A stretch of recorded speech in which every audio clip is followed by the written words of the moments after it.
Hi, good evening, everyone. It's good to have you again tonight.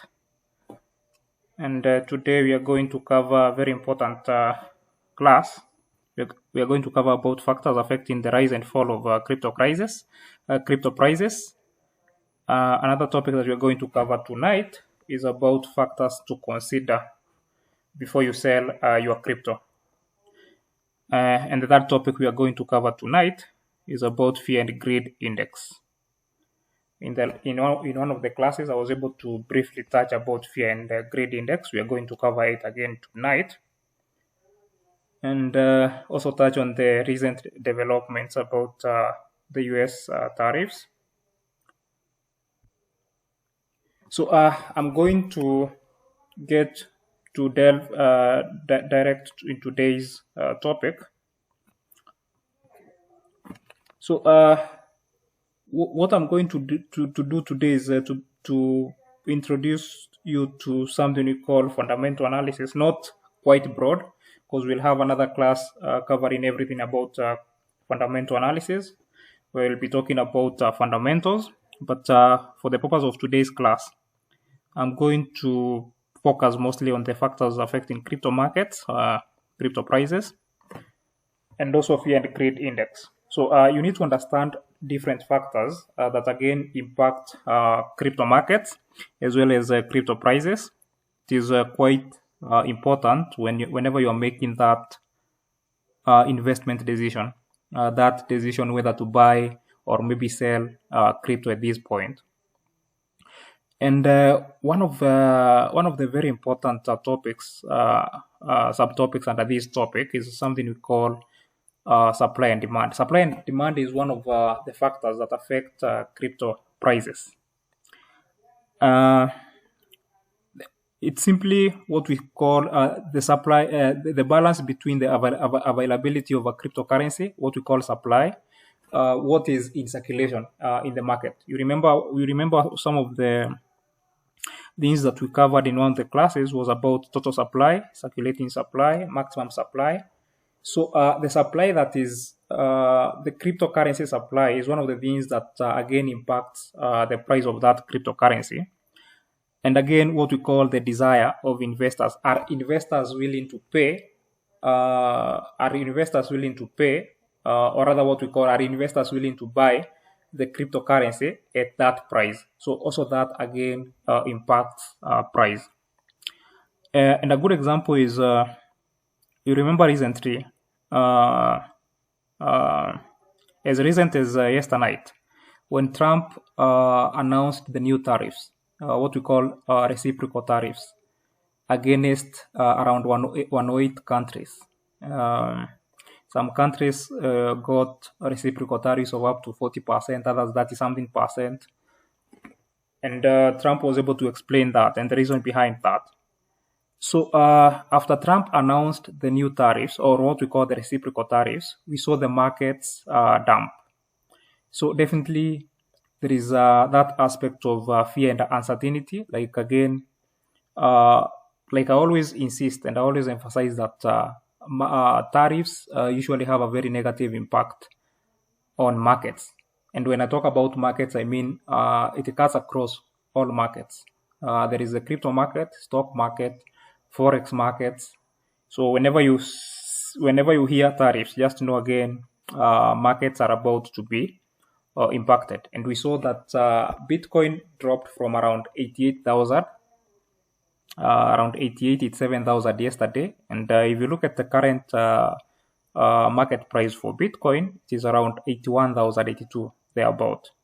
So you can clearly see that Bitcoin today alone in the last 24 hours, it has lost around 5% value thereabout. So it is quite important. It is quite important that you understand uh, some of these factors. And also, if you recall, when we were touching about the circulating supply of Bitcoin and the maximum supply, we said that the circulating supply of Bitcoin is around 19 million, 19.7, 19.8 million thereabout Bitcoins. But when we talk about maximum supply, the maximum supply of Bitcoin is around 21 million. So you see, the amount of Bitcoins that are in circulation, they also affect, they also impact the price. Like we all know that whenever something is scarce, something that is scarce usually has value as compared to something that is quite available. If you look at Bitcoin, we only have we will only have 21 million Bitcoins in eternity. So that scarcity also impacts the price of Bitcoin. And if you look at something like, you remember in one of the classes I gave an example of coins that have a lot of circulating supply, either the circulating supply or what we call the total supply. And I gave an example of Dogecoin. Dogecoin is one of the meme coins that has a lot of that has a high circulating supply. So you remember we covered something. You remember we covered something called burning. We covered something called coin burning, and I was able to explain to you that for the value of Dogecoin to increase over a period of time, the Doge developers have to keep burning more and more Dogecoins over time to reduce the supply of Dogecoin. And once that is done over time, Dogecoin is able to stabilize in price. And as it stabilizes in price, it is able to achieve what we call price discovery. And price discovery, remember I explained that it is a point where after a coin or maybe after an asset hits a new all-time high, it starts discovering new prices. It starts reaching new levels or new prices that it had not reached previously. And you remember previously when when Bitcoin first hit 100,000, and then it was able to spike close to around 103,000, and then the next time we saw the Bitcoin spike to around 109,000. So that is what we call price discovery. Like the price is able to discover new levels. So and also another thing is that is quite important when you are covering different terms. When you are covering different terms, different metrics, not different terms, different metrics. You remember we covered something called volumes, and I said increased volumes. Whenever there is increased volumes, in this case, increased demand, because if there is high volumes for something, that means there is quite high demand for that coin. So whenever you see high demand for a certain cryptocurrency, you just know that again prices are about to shoot, because it is a simple logic. It is a simple logic. We always see that when demand of something goes up, to meet the supply that is in the market, prices will always tend to go up as a result of increased demand. Because again, even when you look at the normal market, as in a setup of a normal market, if something has a high demand, that means more people are willing to pay even an extra cost to buy that good. So it is the same thing that happens in the cryptocurrency market. So more people will be willing to pay more money for that cryptocurrency, and as a result, the price of that cryptocurrency will go up. And the same happens when we have a lot of supply and the uptake. And when I talk about uptake, I'm talking about demand. The uptake is low. You realize that during that period, the price of that cryptocurrency will go low. And that is what we call, you will hear me mentioning something to do with selling pressure. Whenever people are selling Bitcoin, whenever people are selling other cryptocurrencies, when people are exiting the market, so during that time, there is a lot of supply. People are selling, and few people are willing to buy. So because of that, as a result, a lot of supply and few people are willing to buy. As a result, you realize that prices usually tend to decrease. So that is one of the factors that again affect crypto prices. That is factor number one, what we call supply and demand. So if someone asked you, why do you think the price of Bitcoin is going down? Why do you think the price of Bitcoin is decreasing, or what we call dumping? You simply explain to them that there is a lot of selling pressure that is being driven by tariffs that were announced by Trump. So that creates a lot of uncertainty, a lot of fear in the market. People, investors, do what we call reallocation. You are selling your Bitcoin, you are selling your crypto to buy something that you feel is more stable in the short term or maybe in the long term. And then once once you make sure that you have protected your capital, in this case, you find most people buying gold. So you buy gold, you reallocate your capital, you move capital from Bitcoin, you buy gold, and then once market stabilizes, again you get back and buy more Bitcoin. But again, we say once you buy Bitcoin, you hold long term, as long as you make sure that you bought it, your entry price was quite a good price. You hold hold a long term, and again, you can take profits when price hits a new all-time high. So another factor that affects the price of cryptocurrencies is something we call competition among cryptocurrencies. And just an overview, the emergence of new blockchain projects again can challenge established cryptocurrencies, influencing again their market share and their value in the market. And in this case, there is the example of AI blockchain platforms. In 2025, this year, we have seen a lot of developments in the AI space. And this has brought a lot of competitions to blockchains like Ethereum blockchain. You all know that Ethereum is a good example of what we call smart contracts.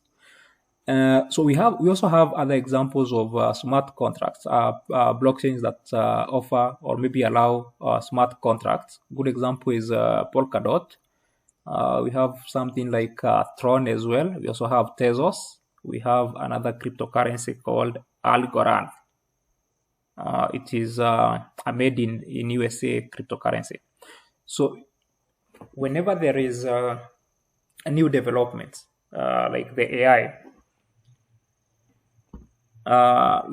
AI platforms, you notice again that that brings a lot of competition on other cryptocurrencies like Ethereum. And another example around AI that I'm going to give, again, you remember the DeepSeek, the DeepSeek AI from China. It is a Chinese AI, and when China announced that they are launching DeepSeek AI, I think it was at night. It was at night Kenyan time. We saw markets dump, and that is around the same time that we saw Bitcoin dump to around I think 50 something thousand, 49 thereabout. So whenever there is a new development in this space, that either they are a threat to the market or maybe bring about a lot of uncertainty or what we call unexpected competition, you realize again that the markets will always be impacted.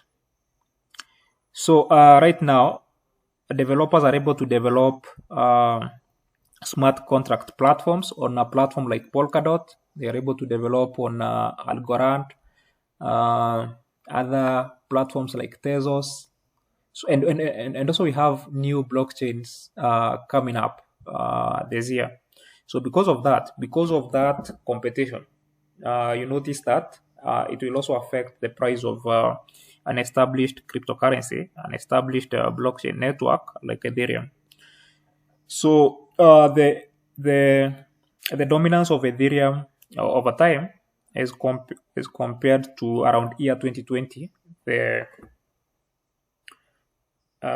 dominance of Ethereum is dropping because again we have also seen other developments like Solana. You remember that after Solana was developed, we saw a lot of developers starting to develop new cryptocurrencies on the Solana blockchain, and now they were moving from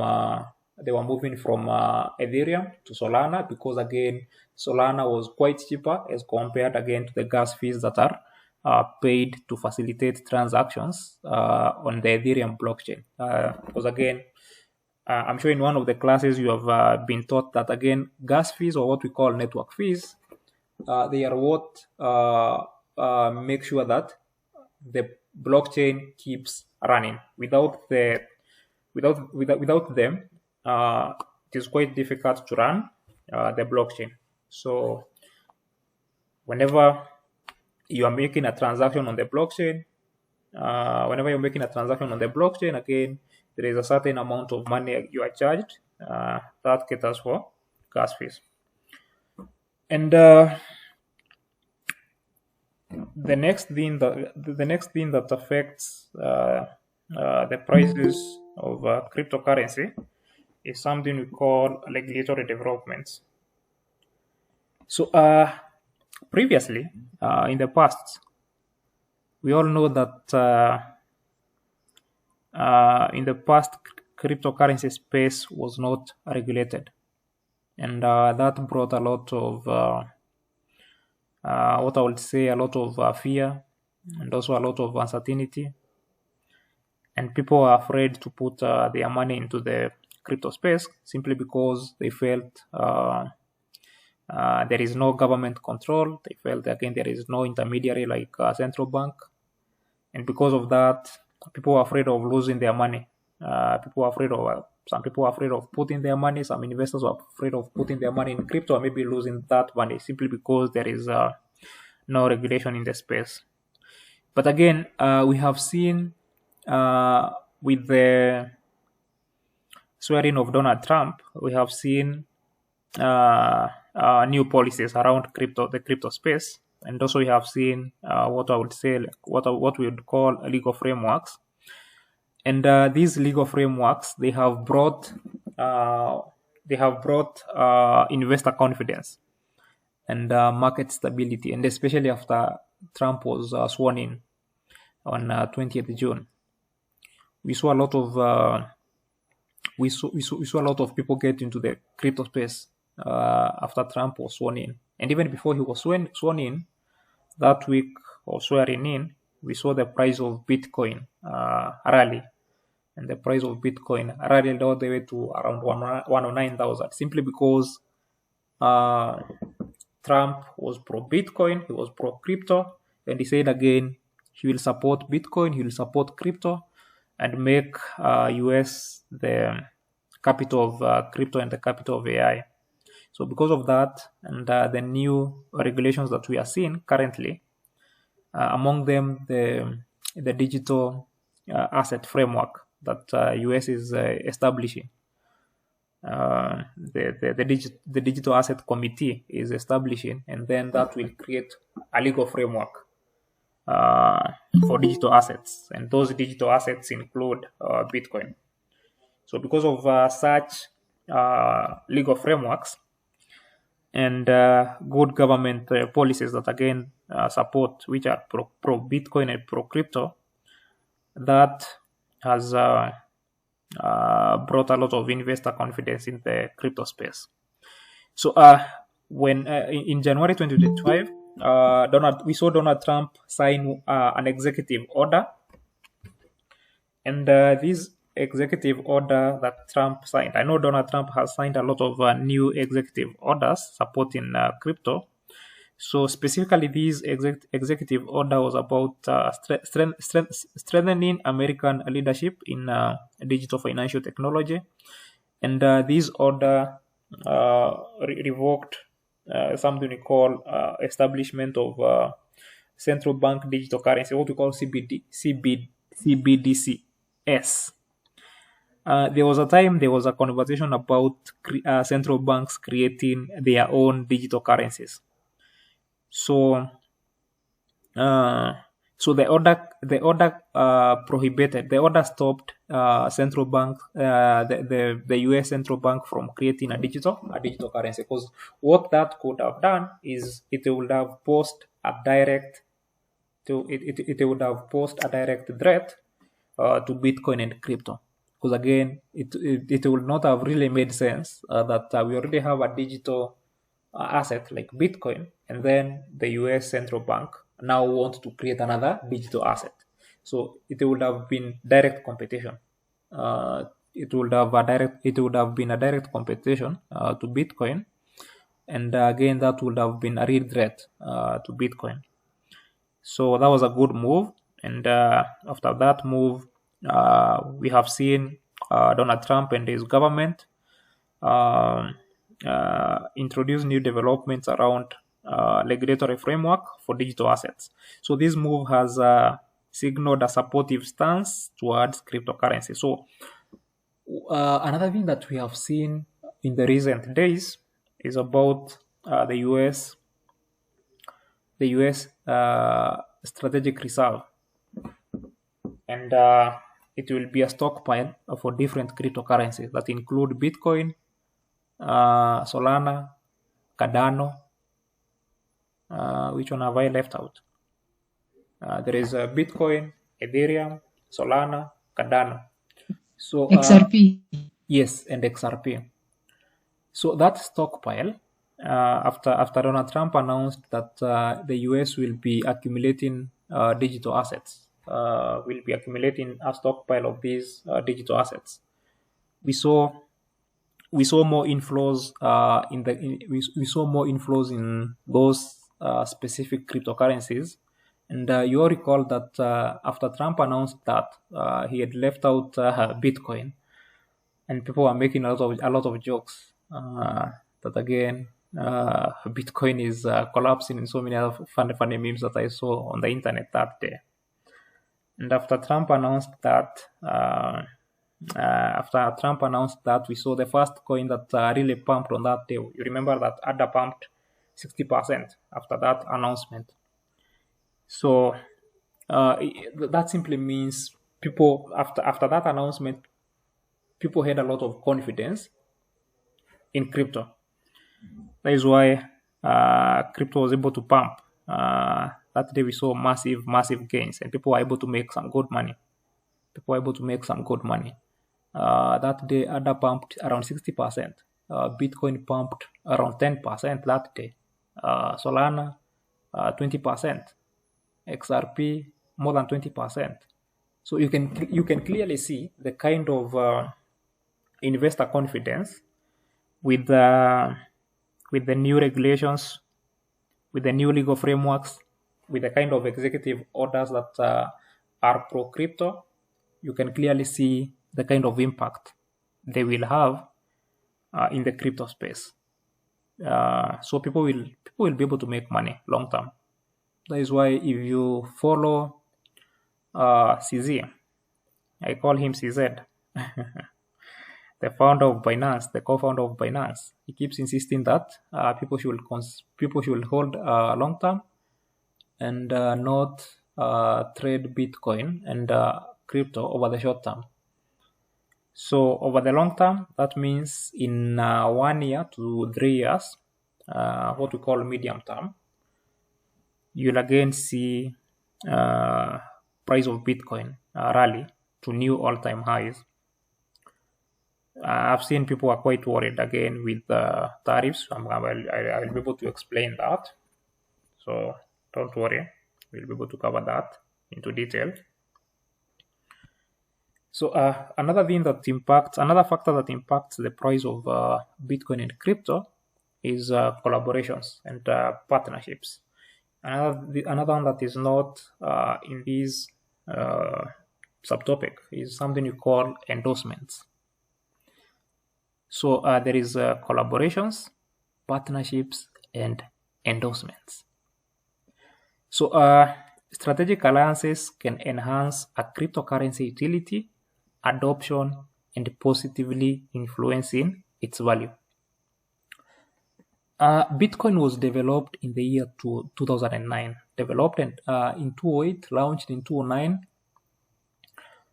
And over the years, we have seen the adoption rate of Bitcoin increase. When the adoption was quite low, when Bitcoin was hitting around $100, around 2012 thereabout, the adoption during that time was still quite low. But over time, as the adoption has increased, and with adoption, we say the moment people are adopting something, the moment people are adopting a currency, the moment people are adopting something, again, people will also find what we call use cases for that, whether it is an asset, whether it is a commodity, and in this case, with the increased adoption of Bitcoin, we have seen the utility of Bitcoin increase over time. I know it is a very debatable subject because if you read what we call the Bitcoin white paper, I know some people are of the opinion that Bitcoin might be moving away from the original Bitcoin white paper, but again, that is not the case. Quite debatable, but that is not the case. So if you look at the adoption over the years, right now we have so many people who are we have millions of people. We have around last time I checked, there was around is it 160 million, 180 million thereabout users of Bitcoin. That involves both what we call holders of Bitcoin and also traders. Because in the circulating supply, you remember that we have holders, we have traders, and all of them contribute to the Bitcoin ecosystem. And the first utility case, you remember that guy who paid for pizza using a number of Bitcoins. And I'm sure wherever he is, sometimes he sits down and feels that he threw away some billions, considering today's value, today's Bitcoin value. That was the very first utility case of Bitcoin that was publicly announced. And after that, it sparked a new whole conversation about Bitcoin and about how people can use peer-to-peer to make transactions. And over time, we have seen increased utility cases of Bitcoin over time. And most recent, you recall when Russia was sanctioned by the US, when there was a lot of sanctions against Russia because of the Russia-Ukraine war. And in one of the Russian dailies, they announced that the Russian government was using Bitcoin. The Russian government was using Bitcoin to trade with other partners. And again, also that sparked another conversation about Bitcoin. And I want to bring you closer home in Kenya. One of the stories, I think it was in March, that was covered on the Business Daily. I think it was on the front page. Yeah, it was on the front page. Is that Kenyans paid billions of money for imports using Bitcoin. Kenyans are paying billions of money for imports using Bitcoin. So I'm just trying to show you some utility cases. Some utility cases, quite recent. And over time, we will see these utility cases increase over time, we'll see a lot of transactions happen on the Bitcoin network over time. And another example that has happened recently after BlackRock was able to announce the launch of Bitcoin ETF. You have seen the conversation about people using Bitcoin as a hedge against inflation, and also companies using Bitcoin as a hedge in the real estate sector. So someone might be wondering, how does this even happen? So I'm just going to touch about it briefly. So if you look at Bitcoin over the years, Bitcoin has been gaining close to 100% or more than that every year. So when companies and large institutions realized that Bitcoin is gaining by quite a high percentage compared to other assets, because again, over the last 10 years, Bitcoin has been the best performing asset. It has outperformed all assets, including gold. I know this year people feel it's different, but again, over long term, Bitcoin has outperformed all assets. So this is how it happens. The fact that Bitcoin can gain 100% in a year, and the return in the real estate sector is around what we call the average return is usually around 9-10%, depending with the economy, whether it is US or maybe the Kenyan economy. So with a return of 10% in the real estate, you all know that most companies in the real estate, they usually raise funds to invest into those projects. So they might have partnered with the developers, they might have partnered with what we call, there are these people who give out money, venture capitalists. So they might have received funding to venture into a certain real estate property. So you see, in that case,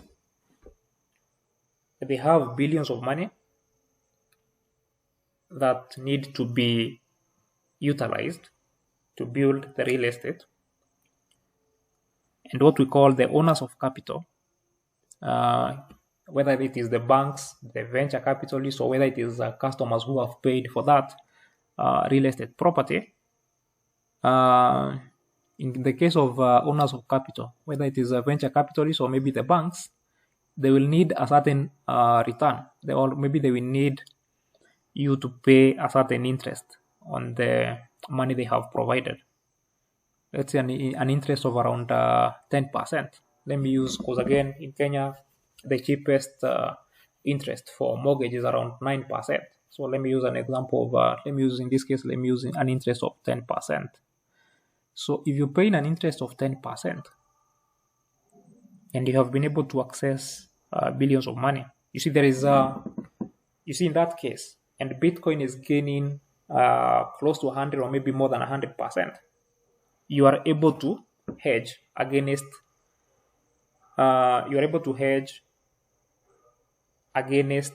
your real estate property, or maybe you are able to hedge against the capital that you have. That means if you allocate, there is something very important that we call capital allocation. That means if you have 100 billion and you are not putting all the money at once, or the 100 billion in a project, because you see, projects have what we call project phases. You have phase 1 that will take maybe a couple of 6 months or maybe 1 year. So that phase 1, you have 100 billion, that phase 1 only requires maybe around 20 billion. So you have 80 billion that is idle. So developers realize that they can put the money that they don't need now, a certain percentage. So out of the 100 billion, they can decide to put around 40%, that is around 40 billion, put it in Bitcoin, and then use that as a hedge against the other underlying asset, in this case, real estate. And also, it is quite a good hedge against inflation as well. So that is how different sectors are taking advantage of. You are taking advantage of Bitcoin. You are simply using one as a trade-off to make sure that you are simply leveraging on Bitcoin gains, and using that as a trade-off against any other risk that might be involved with real estate or maybe any other sector. So these are some of the recent case examples that we have seen, and especially real estate companies, mortgage firms, and as we progress, the more we see more companies and more people adopting Bitcoin, the utility of Bitcoin will likely increase, and with that, long term, we are likely to see Bitcoin price at around 200,000 US dollars. Probably by end of this year, who knows? Right now, it's the all-time high is around 109,000. So even if you are to do calculation, even if you are to do it mathematically and do a calculation and compare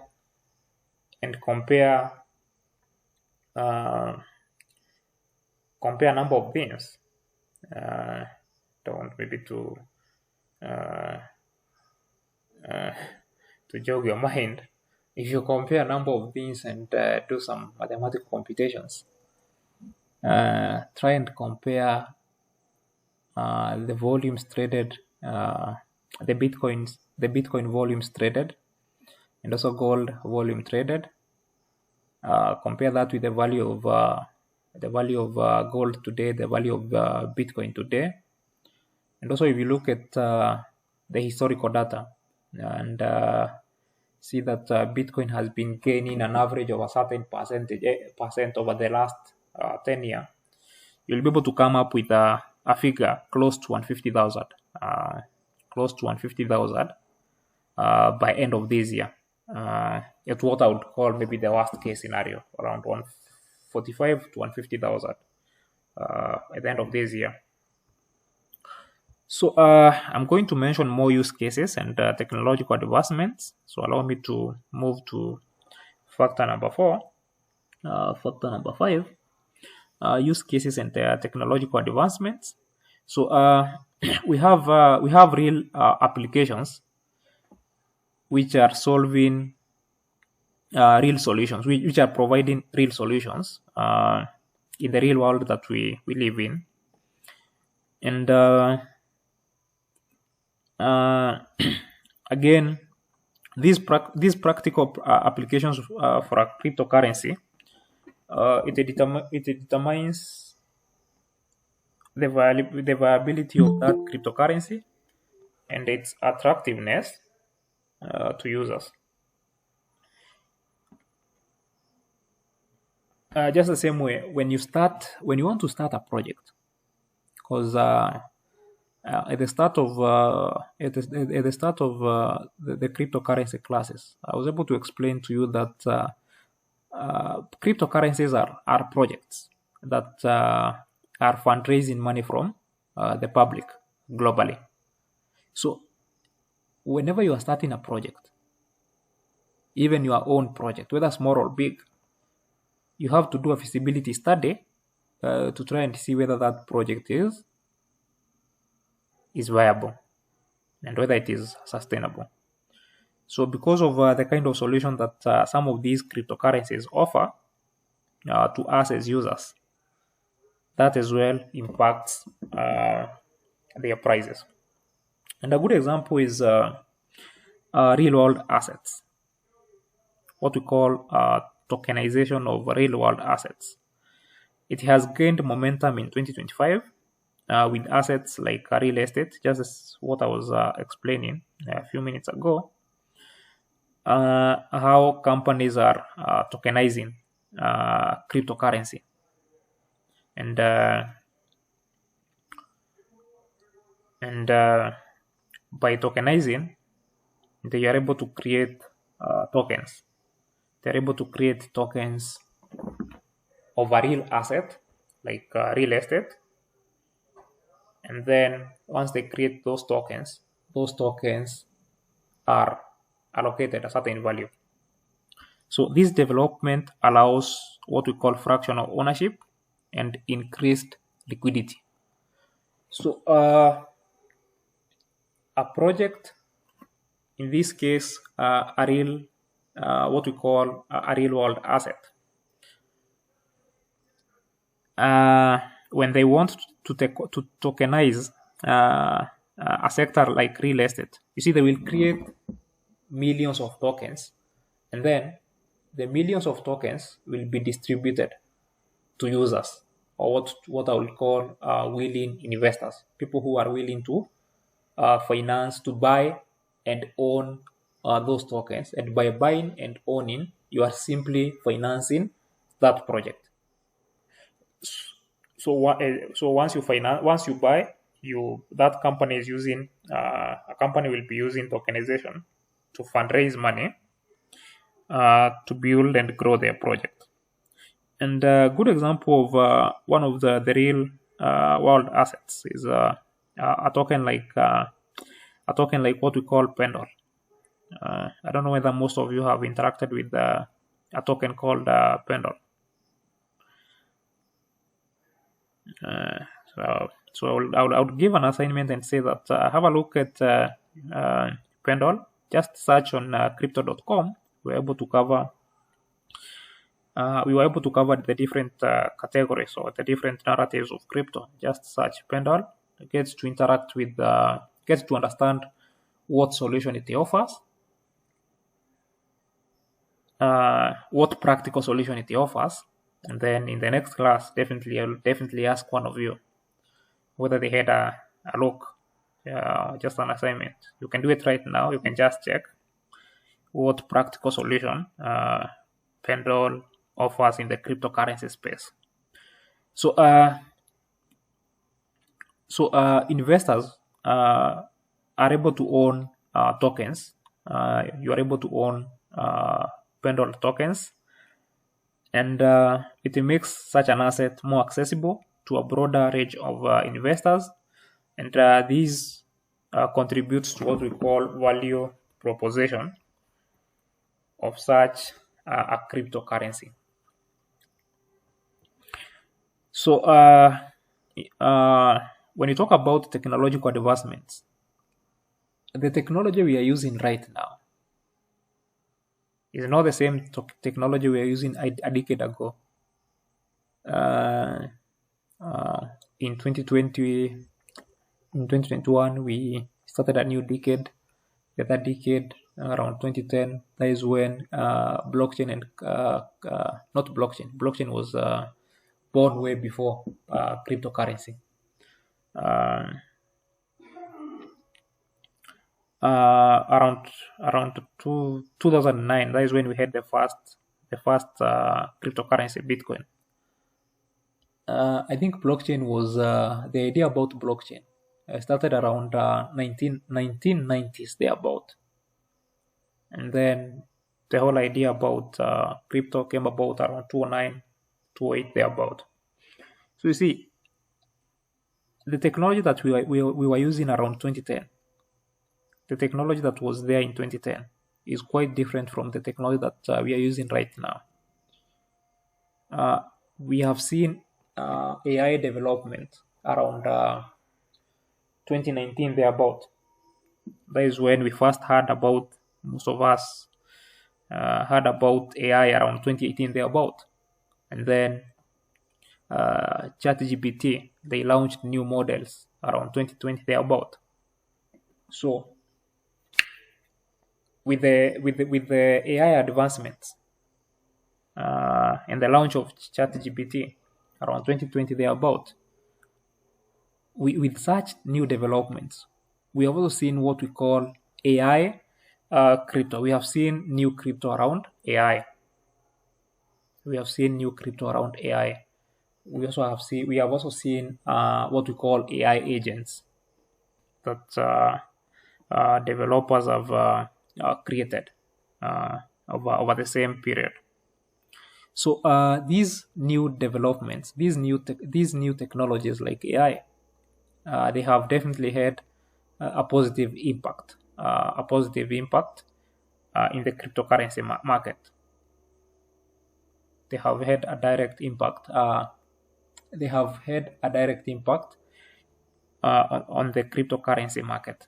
And you remember when AI was launched in 2020, thereabout. We saw the prices of stocks. We saw the prices of stocks go up, and there is something that I always mention, and this I learned from CZ, the co-founder of Binance, the former CEO. That what is good for the stock market is always good for Bitcoin and crypto. And what is bad for the stock market, it will definitely be bad for Bitcoin and crypto.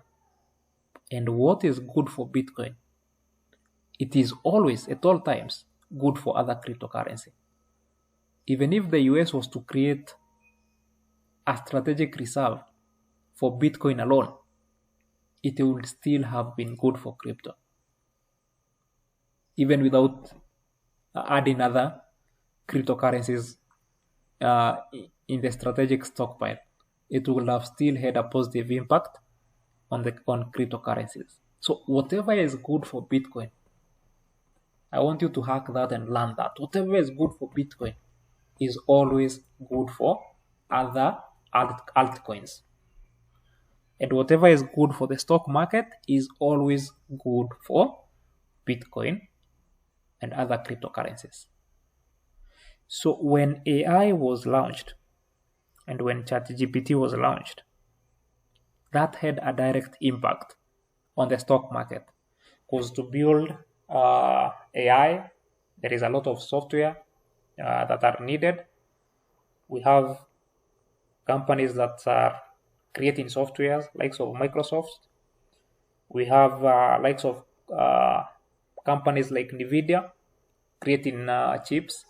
You also have other companies creating semiconductors, and all these are technologies that are needed for AI.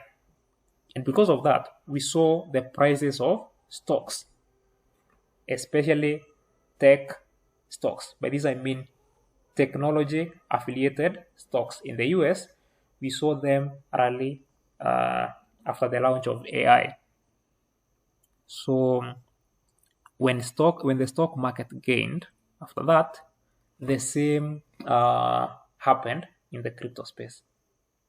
So simply Bitcoin and crypto followed suit. It followed whatever has happened in the stock market. And there's something that I want you to learn, because it will go a long way. It will go a long way to help you in the crypto space. Today morning, if you are quite observant, 2.5 hours immediately after the New York Stock Exchange opened at around 9 a.m. East African time, immediately after that stock market opened. Have I said 9 a.m.? No, 9 a.m. US time to open, not East African time. When the New York stock market opened at around 9 a.m. US time, that is around 7-8 hours thereabout. That is around 3 p.m. Kenyan time. After the US stock opened at 3 p.m. East African time, we saw that the stock market, the US stock market, we saw the likes of Microsoft, the likes of Amazon, the likes of NVIDIA, all these, Facebook, all these, the biggest companies in the world, we saw them dump. We saw them lose value in the morning, immediately after the stock market opened.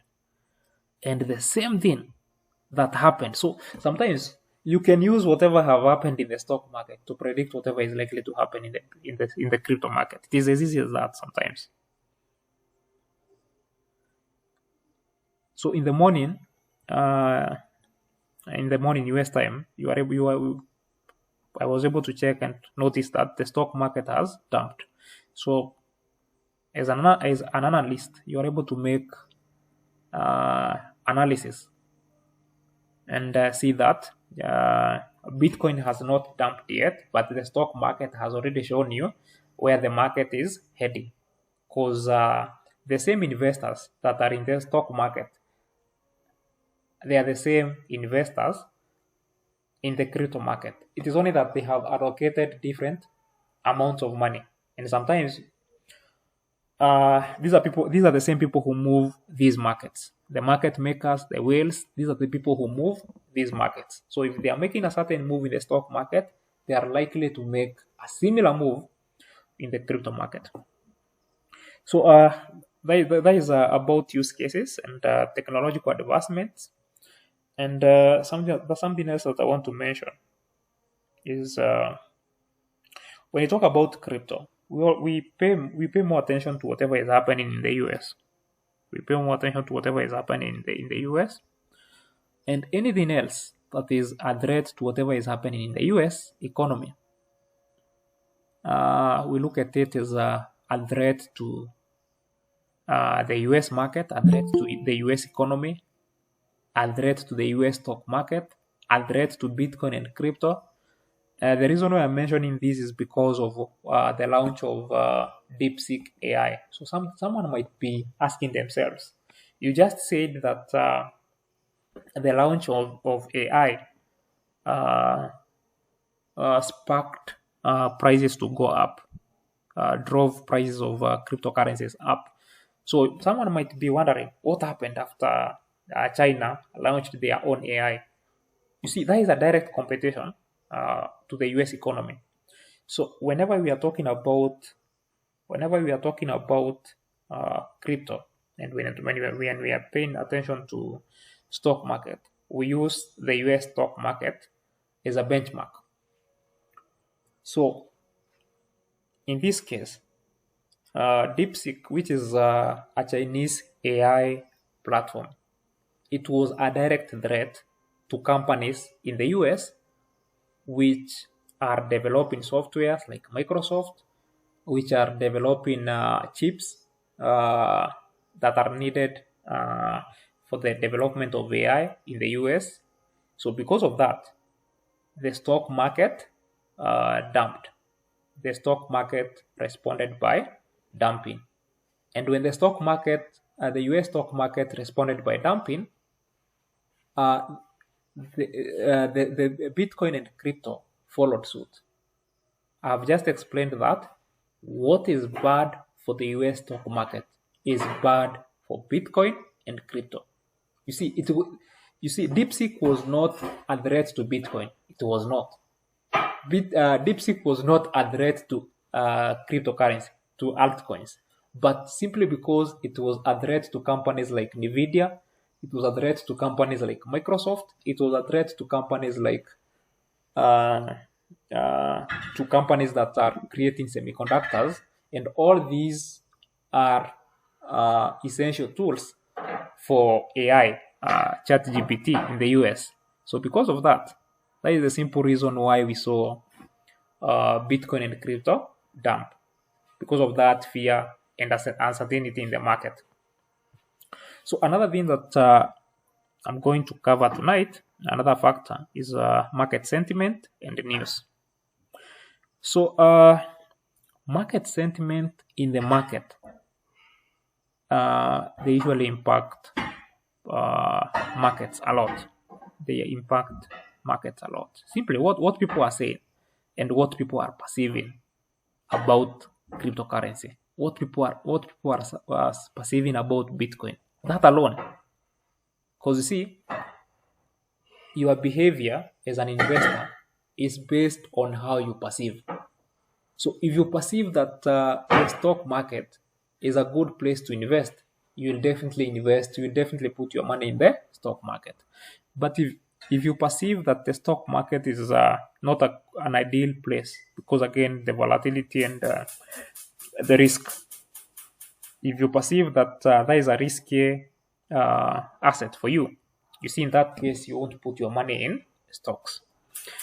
And also, in the event there is news, whether positive or negative, I always give updates in the groups that we are in about news. And in crypto, I always remind people that in crypto, we pay attention to what we call CPI news, what we call consumer price index news.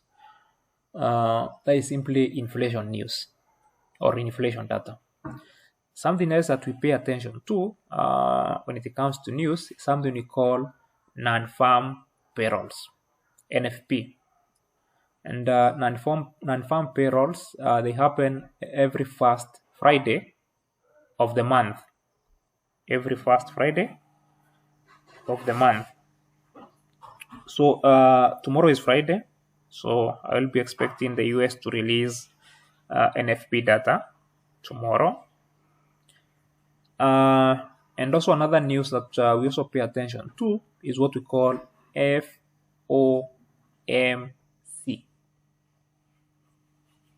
FOMC.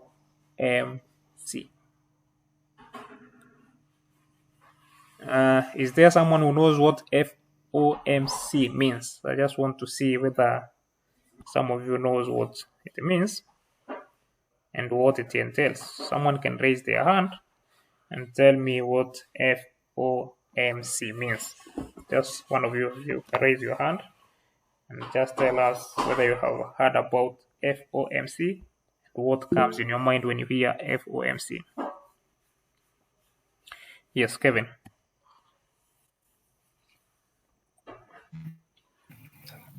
Basically, it means Federal Open Market Committee. And what does the committee do, or maybe what do we pay attention to when we talk about FOMC?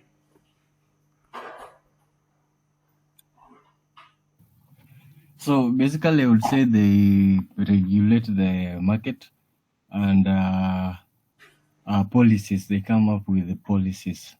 That's according to my knowledge for now. Perfect. Thanks, Kevin, for that answer. Quite a good answer. So whenever you hear FOMC, we pay attention to the interest rates. Interest rates in the market is something very, very important. So we pay attention to whether the US Federal Bank has either cut rates, whether it has left the rates unchanged, or whether it has increased the interest rates. Because you see, when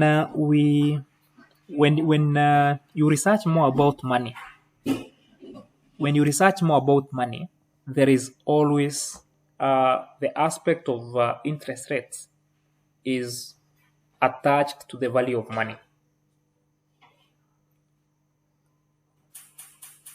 The aspect of interest rates, it is one of I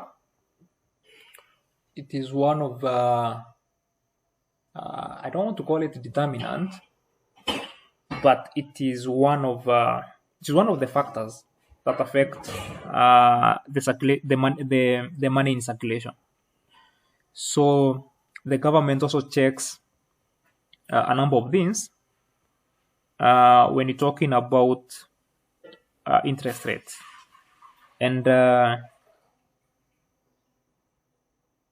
not when we're talking about interest rates. Whenever we're talking about money in circulation, you have to pay attention to interest rates. And a good example is we say when interest rates are low, businesses and individuals are able to access money, are able to access borrowed funds, or what we call loans, much easily. So you are able to go to a bank, take a loan at a much cheaper cost. So if the bank was offering a loan at an interest rate of at an interest rate of around 18%, like the case that was a few months ago in Kenya.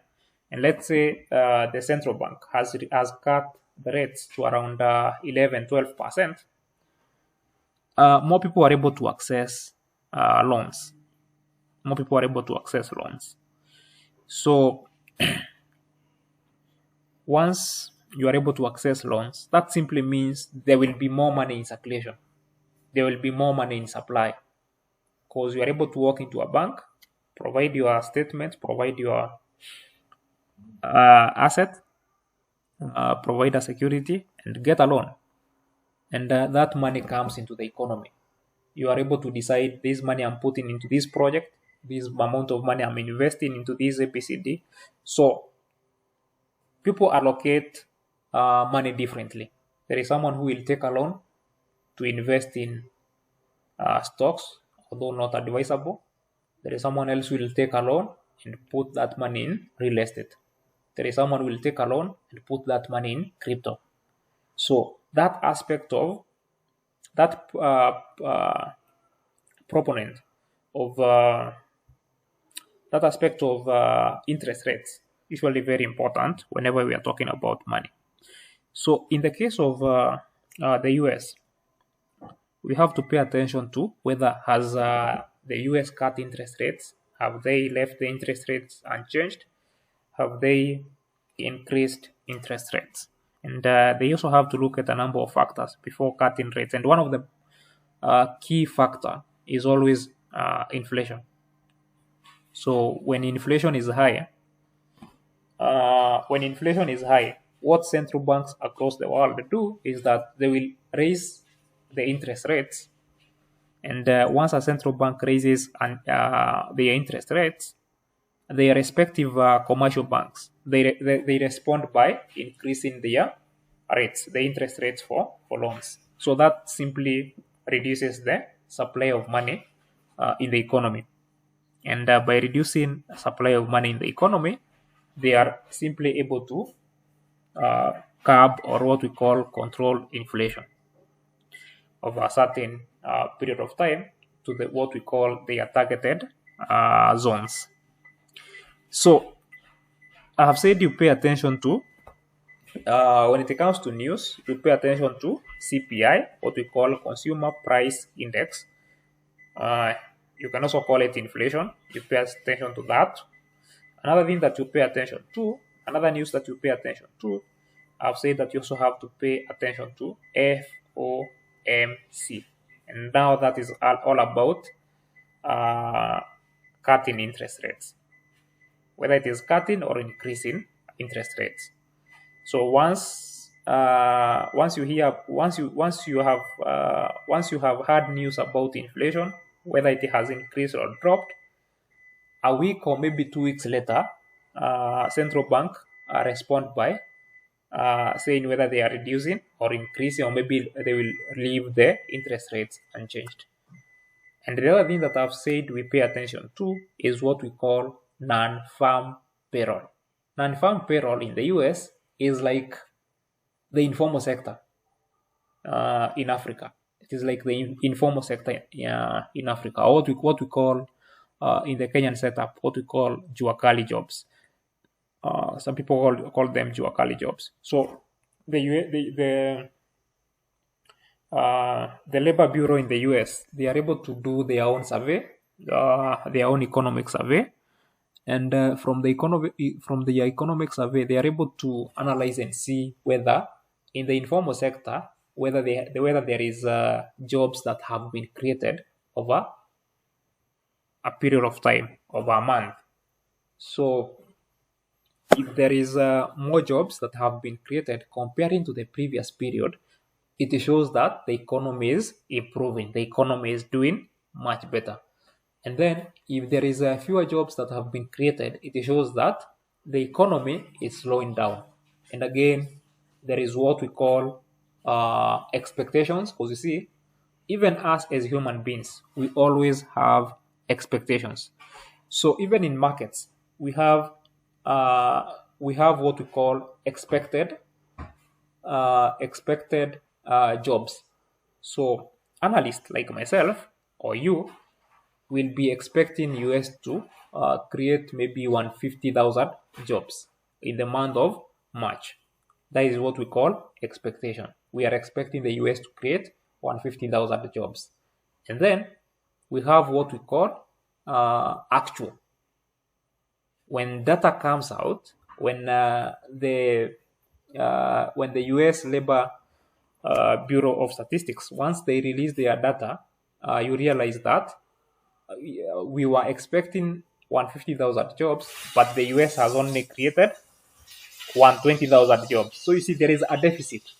So simply that shows that the target, the expected number of jobs has not been created.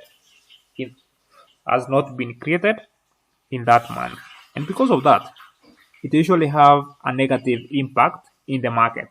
It usually have a negative impact in the market. And then in the scenario where there is what we call surplus number of jobs, in a scenario where we were expecting the US to create 150,000 jobs, but instead the US has created 180,000, or maybe, yes, 180,000 jobs. So you see, there is 30,000 surplus. So in that case, it is positive news for the market because it simply shows that more people have been employed, and whenever more people have been employed, they are earning an income. That means the consumer spending in the economy will also increase. The moment you have a job, you have money to spend. You have money to spoil your kids and your wife. So you see, without that job, you will not have money to spend. So it is that simple logic. So it is that simple logic. When more jobs are created, more people are employed, and because more people are employed, we have more people who will come to invest either in the stock market or in the crypto market. And in this case, we are paying attention to the crypto market. So because of that, the market reacts by gaining. The market reacts by gaining. I will show you how you are able to analyze that on the charts way later when we are doing technical analysis. Because also you also have to understand how once the news are released, it is positive news. You have to understand whether to enter at this point, because again, in trading, timing is very, very important. So I'll be able to teach you that when you are covering technical analysis, how you are able to know that if I enter now, I will be trapped. There is what we call a fake pump or a fake dump. So timing is always very important. And another recent example is about the closure of SEC investigation into Robinhood crypto. Let me use an example of, I'm sure most of you know XRP. XRP, for quite a long time, the value of XRP was suppressed. What we call XRP in another name is called what? Ripple. The value of Ripple, for quite some time, it was quite suppressed. And then there was news that the case will be dropped. And then it started with Trump winning the presidency, and then the Ripple founders really supported Trump. And then the news about the XRP, the Ripple case being dropped, and then it was dropped. And then we saw that spark the price of XRP, and we saw the value of XRP. We saw XRP grow from around number 7, 8 cryptocurrency in terms of market cap, and then it moved all the way to number 4 in a few weeks. So that is how market sentiment in the market affects the price of cryptocurrency. XRP is a very good example. Very good example. We saw it surpass so many cryptocurrency, moved all the way from number 8, and then it was able to go back to its rightful place. And I think right now it is around number 3. Yeah, around number 3. And if Ethereum is not quite careful, XRP might overtake Ethereum to become the second largest cryptocurrency. Because we've seen Ethereum right now is around I'll have to check. We have seen the price of Ethereum go down. The price of Ethereum is around 1787 as of now, and XRP is around 2.05 dollars. So if you were to check the market cap,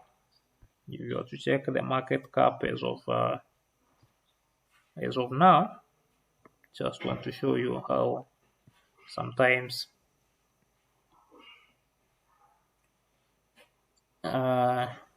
some of these things are impacted. So if you look at XRP market cap, it is around 119 billion dollars. And if you look at the market cap of Ethereum, is around $215. So if Ethereum was to drop to around $1,100 and XRP pumped to around $3, it could be possible. We see XRP overtaking Ethereum long term. It's very much possible. Because if you recall, around 2018, around 2019, 2020, XRP was the second largest cryptocurrency. It was larger and bigger than Ethereum. So the other thing that I want us to cover is fear, uncertainty, and doubt. Fear, uncertainty, and doubt. And in this case, I'm going to use the example of tariffs. Every investor, and we say every investment that you make, it will always have an aspect of risk. It will always carry a degree of risk. There is no investment that doesn't have risk. Even if you were to take 50,000 today and put it into a business, there is risk. Even if you were to take 1 million and put it into real estate, there is risk. And I always remind people that I see people complaining a lot that I bought Ethereum at 2,000. This month I've made a loss of 10%. Is there a business that is profitable every month? Maybe you people can tell me. There is always that 1 or 2 months that you are likely to incur loss. Always. Even in a business setup. So, sometimes even when you put money in Bitcoin, ask yourself, what if I put that money in business? Maybe it was a new business and I still incurred a loss. So, either way, you will still be in a loss position. Whether it was business, whether it was Bitcoin, either way, you are in a loss position. But in the case of business, it might take you longer to recover from the loss. But in the case of crypto, you are likely to recover the paper loss. It's just an example that I'm trying to share with you, because I see people complain a lot that I bought Bitcoin at $100,000, or maybe I bought these altcoins. I bought XRP at $2.2. Right now XRP is around 2.0 something. So you start crying that you have made a loss. But you see, once XRP in the next 1 month, one month and a half, once it goes back to $3, you'll be swimming in profits.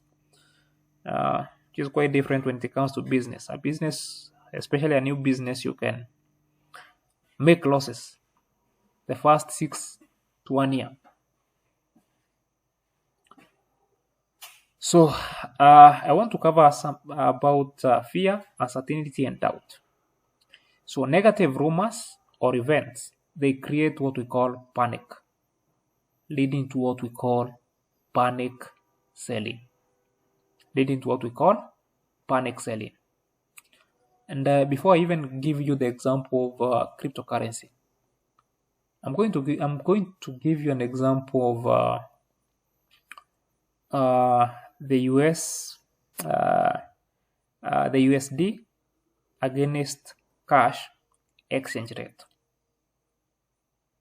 The dollar against the shilling exchange rate.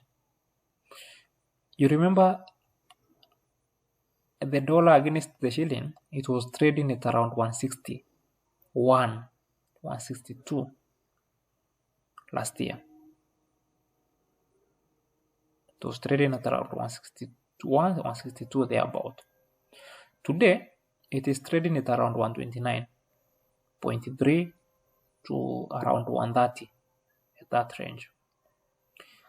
And because again, Kenyans and Kenyan investors, they like holding dollars a lot.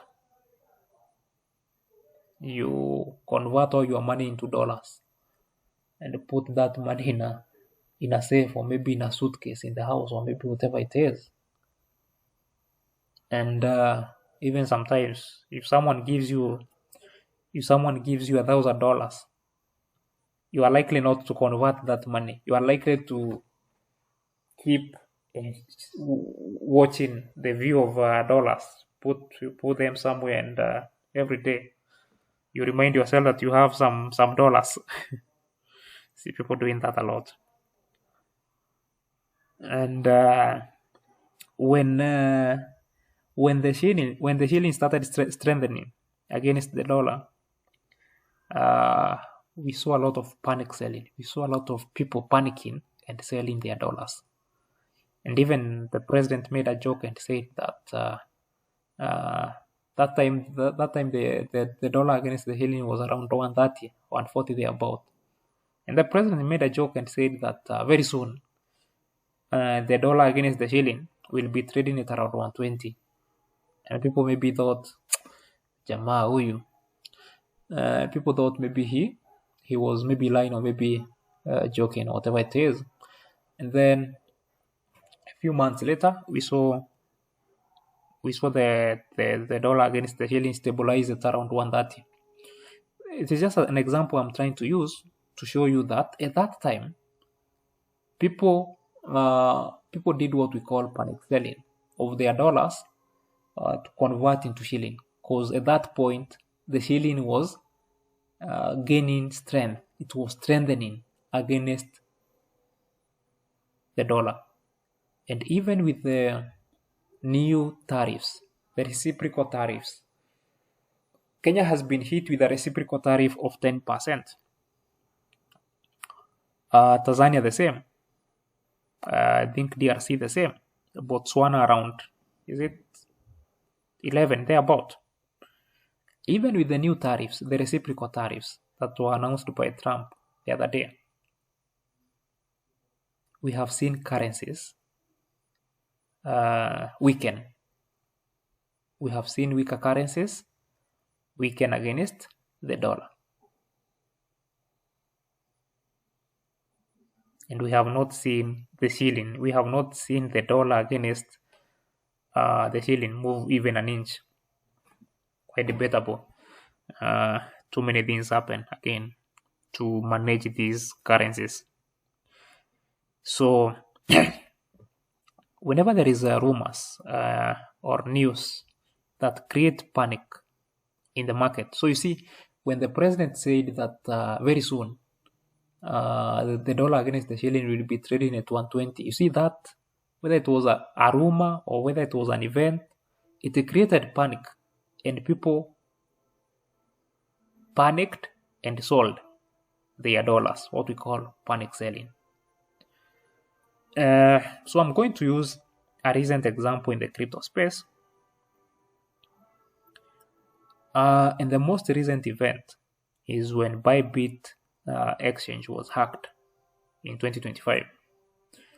And Ethereum worth 1.5 billion was stolen. So this raised a lot of security concerns among investors, among Ethereum holders. And you remember, I said what is bad for one cryptocurrency is bad for the rest of the crypto space. When that happened, someone might have thought that this will only affect Ethereum. No, it doesn't work like that. When that incident happened, it affected the whole cryptocurrency space. So Ethereum is the second largest cryptocurrency. So whatever was bad for Ethereum at that point, it was bad for the whole cryptocurrency market. So I said it is very important for you to learn that and for you to grasp that. So Ethereum worth 1.5 billion was stolen, and we saw the cryptocurrency market dump after that news. We saw there was a lot of panic, there was a lot of fear in the market. So people were panic selling. People were selling off their Bitcoin. People were selling off their Ethereum. People were selling off all their crypto because there is this fear. Now Ethereum has been attacked. Bybit has been hacked. Now what if they come now for Binance? Now what if they come for OKX? So there was that fear. So people ended up selling their crypto, and because of that, sell-off, and that selling pressure, we saw the prices of Bitcoin and crypto go down. So another thing is when it comes to uncertainty, there is a difference between fear and uncertainty. Uncertainty is there is no, it is not clear, something that is not clear about what will happen. And at the start of this week, I think over the weekend,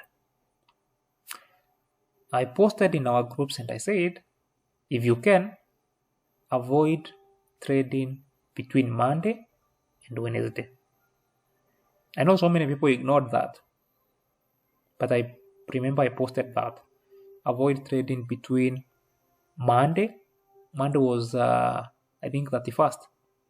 And then Wednesday was 2nd. It is because during that period, it was very uncertain about what Trump will say. There was a lot of uncertainty. No one knew what Trump will say, but most people, or myself, I was expecting new tariffs. So whenever there is that uncertainty, there is panic in the market, and because of that, there is always high volatility because there is no clear direction whether to buy or whether to sell. So it is a wait and see situation. You're just waiting. And that is why once the news was released, if you recall, and Trump mentioned that, Trump announced a 10% reciprocal tariff. The market responded by pumping, simply because the market was expecting higher tariffs, and now Trump has just mentioned that there will be a 10% reciprocal tariff, and he did not give more details, and then he gave more details later on. You see, market was expecting higher tariffs, and then Trump has come out at the White House and then announced just a 10%. So definitely, that is way lower than what the market was expecting. Let's say the market was expecting tariffs of 30%, and now Trump has only announced 10%. You see, the market will simply take that as positive news. We were expecting way worse, but whatever you have announced is conservative. The market reacted by pumping, and then shortly after, close to an hour later, or maybe a minute later, he started reading, and he lifted a board, and he was reading that Vietnam So I think 46 or whatever it is percent. This country, that is 6%. This other one. And then when he started reading out that, the markets responded immediately by dumping. Simply because now it has now become more clear that the new tariffs, they are higher. It is not the 10%. So you also have to understand how to analyze and read into these news. And if you go to the charts, you are even able to see that after Trump came out and started speaking, and then he mentioned just 10%, markets pumped. And immediately he started mentioning, reading one by one, that this country, we are introducing a reciprocal tariff of this much. Immediately he started doing that. Automatically, you will see one long candle, you will see one long candlestick for that 1 hour, 2 hours, 4 hours during that period. And we'll be able to cover more about that, how you are able to read candlesticks when you're covering technical analysis. So that is it when it comes to fear and uncertainty. The other one is doubt, when you are not sure.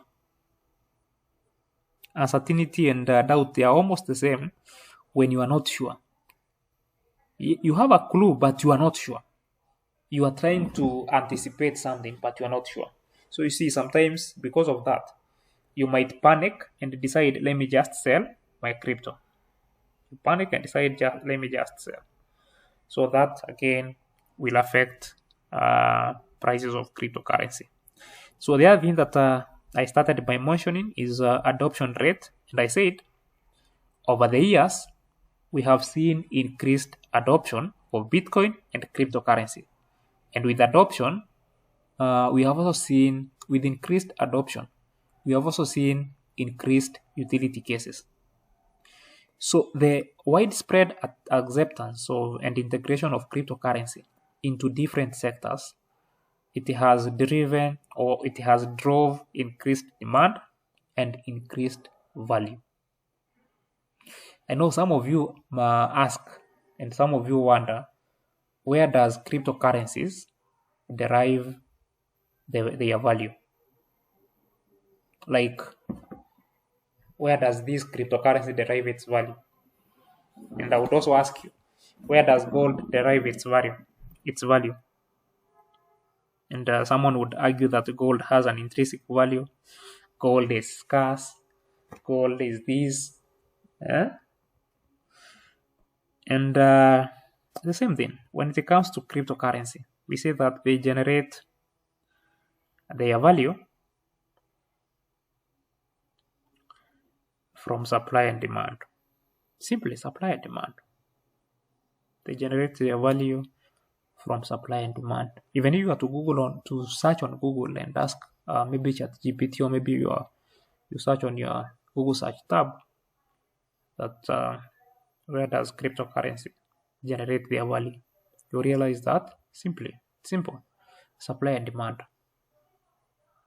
If there is a high demand for Bitcoin, the price of Bitcoin will go up. If the supply is high and few people are not willing to buy Bitcoin, everyone is selling Bitcoin. If people are selling Bitcoin out of panic, the price of Bitcoin will definitely go down. So a recent example, there was a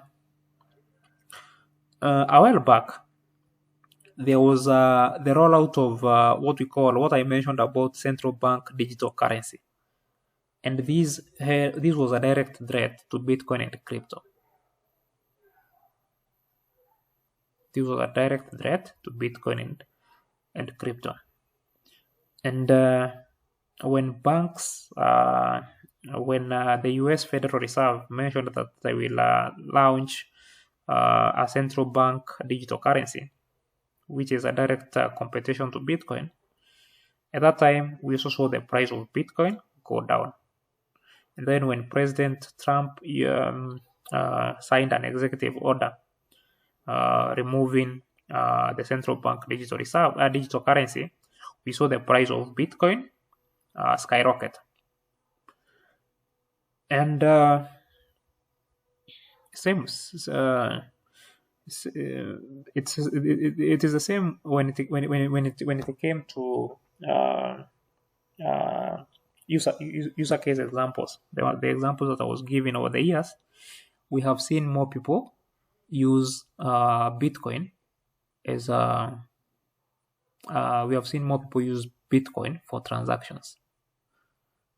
If you walk, even in Kenya, if you walk to some car import companies and some real estate companies and ask them whether they are accepting Bitcoin as a payment method, yes, some will definitely tell you that they accept crypto.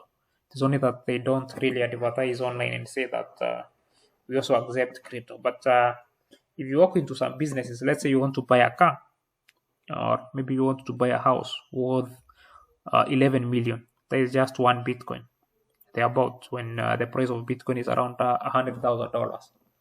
So if you walk into a real estate company and just have an engagement with them, they will tell you, yeah, we also accept Bitcoin. But only that I think people shy away from advertising online and shouting publicly that they accept Bitcoin. But over time, with adoption, we'll see more people come out publicly and say they accept Bitcoin payments. Bitcoin is still young. We're still in the very early stages. Bitcoin is just a 16 years old baby. It's just a 16 years old baby. So you can imagine, gold is around 400 years old. The dollar, the US dollar is more than how many years old? They decided to use the dollar for trade around in the 1960s, thereabout, after World Wars, during the petrodollar and all that. So these are around how many years old? From 1970, thereabout. That is 30 plus 25, around 55 years old. You can imagine where Bitcoin will be in 55 years. So there will be a lot of developments around Bitcoin and increased adoption. So the other thing that affects prices of Bitcoin that I want to touch on is something you call market manipulation. Market manipulation. You may have seen people say that the market is being manipulated, whether it is in crypto, whether it is in the stock market, whether it is in forex. We say that markets are a big casino. Markets are a big casinos, and we always have pawns. Markets are a big casino, and there are those who are in the market to manipulate the markets and use others as what we call exit liquidity. So large holders of cryptocurrency, what we call whales, they can influence market prices through significant trades. A good example is Michael Saylor, MicroStrategy. You realize that after Michael Saylor announces that he has bought additional Bitcoin, in the next few hours, Bitcoin price usually dump, and then over the next few days, it starts to rally. The price starts to go up. After that announcement, price tend to dump, and then after 6 hours to 8 hours thereabout, the price starts to go up again. So Michael Saylor is an example of a whale. and he has been able to move the market for quite some time with the purchase of Bitcoin. Right now, the MicroStrategy owns more than 500,000 Bitcoins. That is close to 2%, or I think it's already 2%. Yeah, it's more than 2% of Bitcoin supply. So if Michael Saylor was to wake up tomorrow and say that I am selling 200,000 Bitcoins, that is around 1% of Bitcoin. You see, it will have a lot of selling pressure in the market, and there will be a lot of panic in the market. We just covered fear and panic selling. So if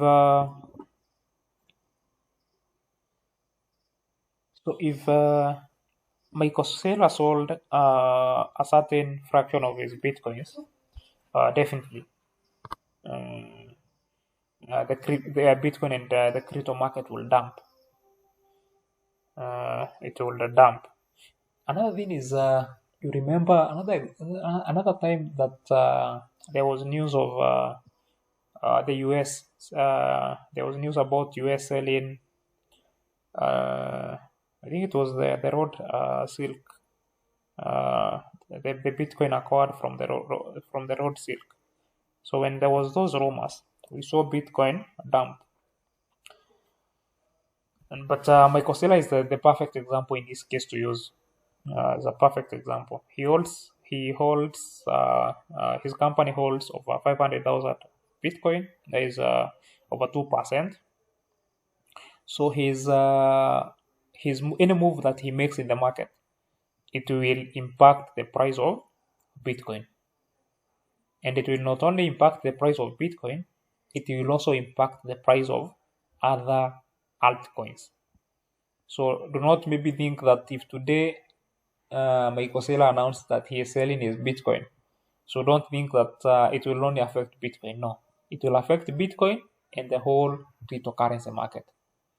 If he says that he will never sell his Bitcoin, that will be positive for the whole market.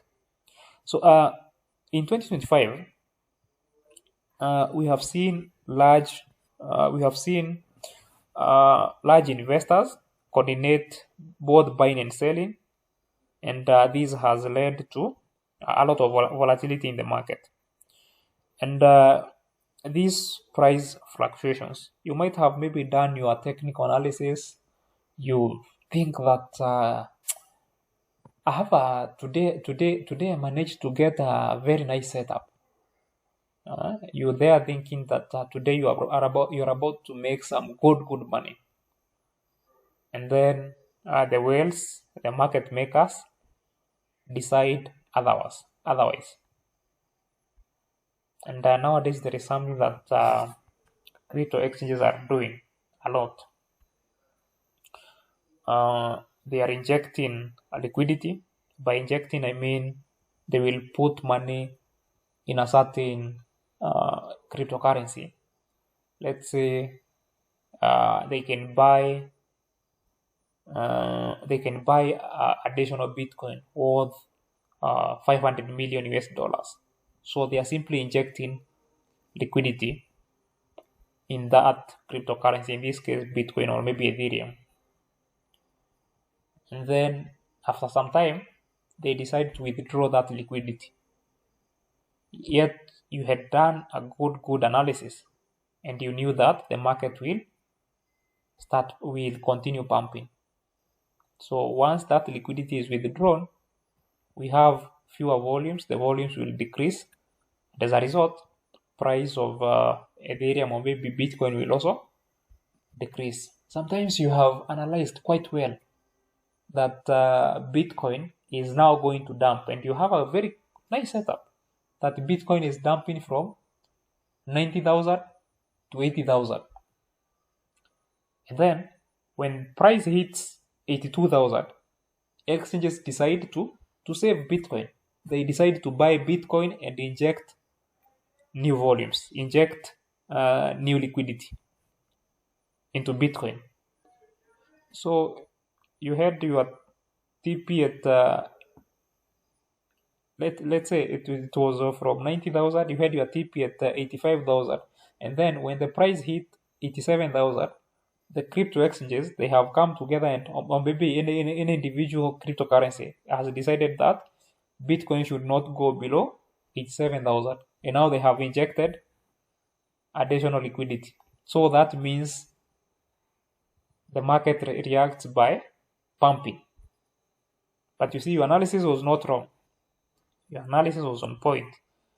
But the market makers had other plans. So those are some of the factors that affect. Those are some of the factors that affect cryptocurrency prices. And those of you who are in forex as well, you know that banks, the volumes are moved by banks, the volumes traded by banks, and by this I mean large banks like Bank of America, Bank of London, some of these Chinese banks. You know that the volumes traded by these banks, they move the markets. And it's the same thing that is happening in the crypto space. The kind of volumes that an exchange will move, sometimes when they are injecting liquidity or maybe they are withdrawing liquidity, it will as well affect the price of crypto. And that is beyond you. That is beyond you. So don't knock yourself up thinking that you're getting it wrong all the time. So there are so many external factors that you don't have control over. But when you have the opportunity to make money, you make money to make sure that that day that you make a loss, they will also cover that day that you will incur a loss. So factors that you should consider before you sell your crypto. So selling cryptocurrency at the right time, it requires careful evaluation and of multiple factors. So I'm going to give you a breakdown of several things that you need to consider and some examples in 2025 before you sell your crypto. So number one is that when you have hit your target profit, sell your crypto. Whenever you hit your target profit, sell your crypto. Don't start saying that, don't be greedy. The biggest enemy in trading, civil servants and use them that way. kindly Because that's mute your what mic. the communication going there. And you know, you're part of this government, Kindly even mute that. your mic.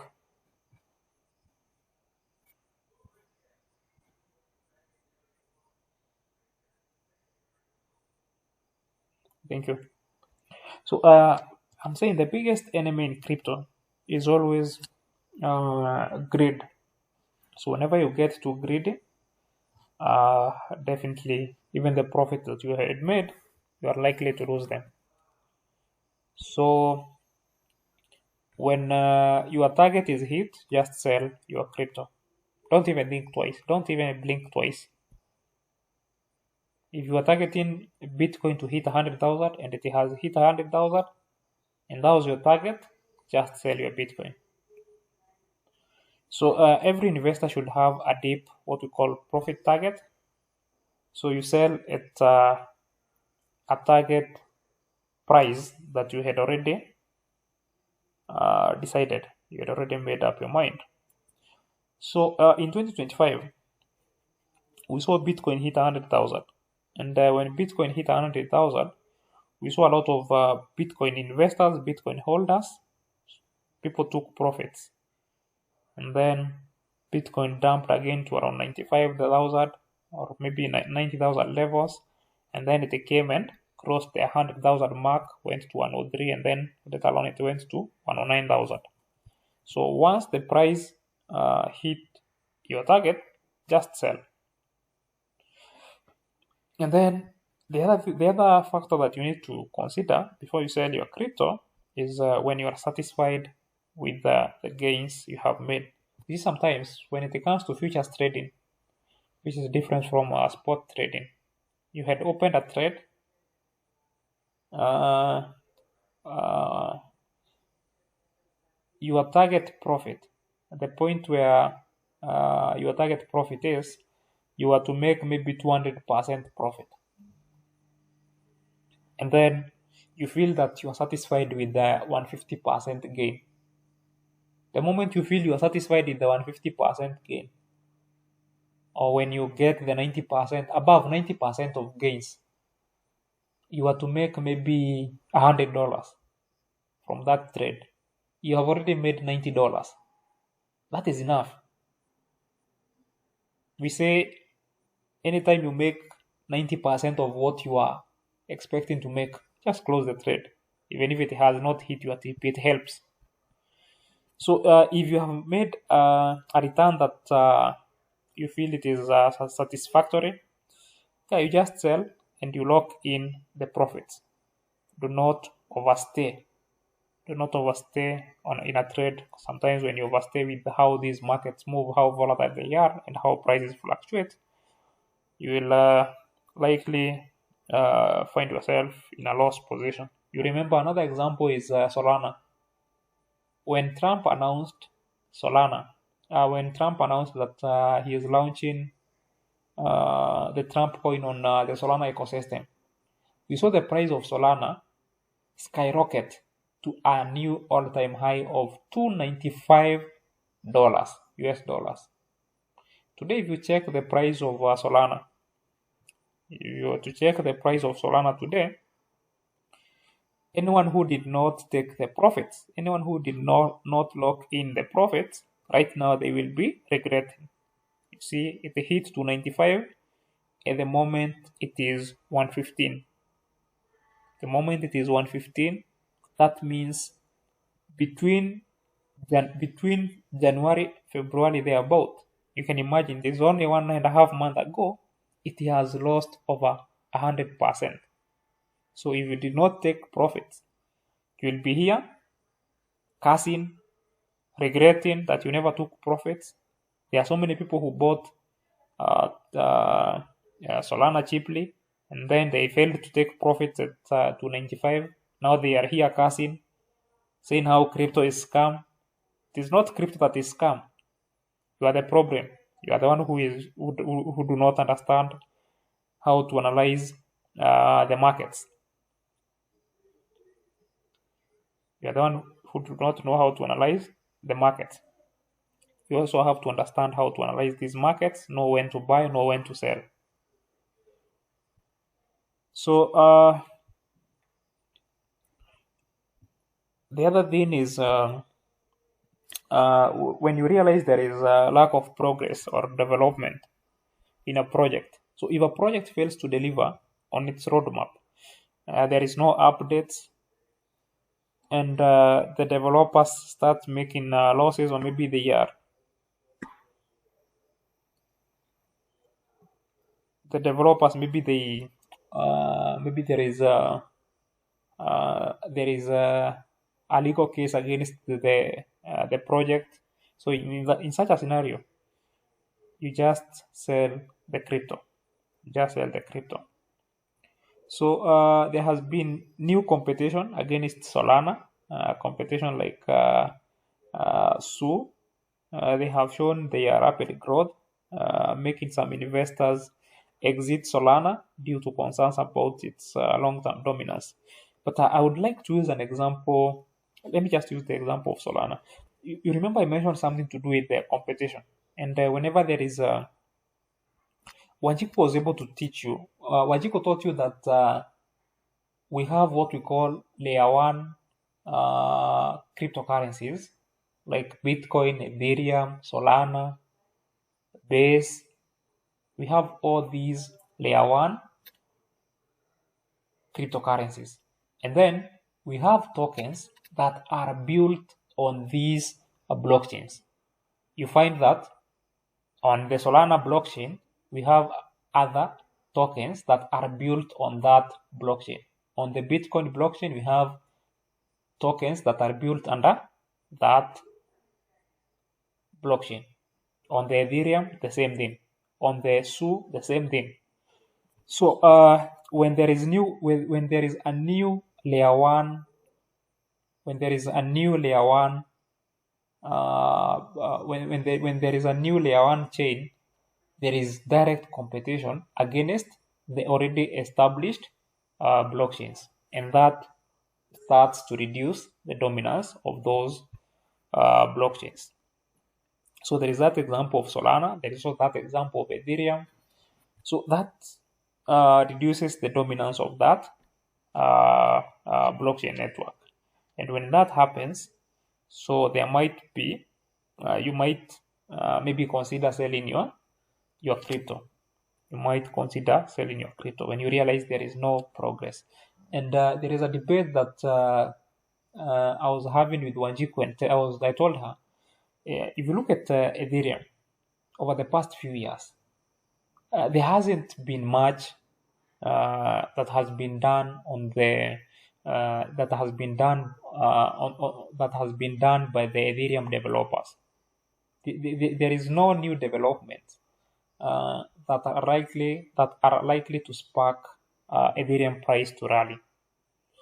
And when you look at the gas fees on Ethereum, they are quite high, and that is always quite a major concern.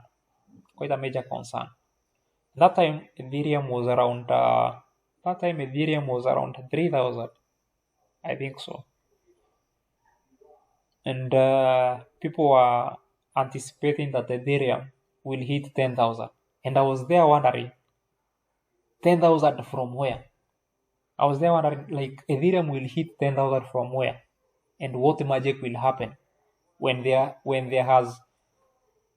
hasn't been any significant developments by the developers themselves, when there hasn't been any deliberate effort to reduce gas fees to compete with other blockchains. So you see, these are some of the things that you look at them, and as an analyst, you are able to check and realize that these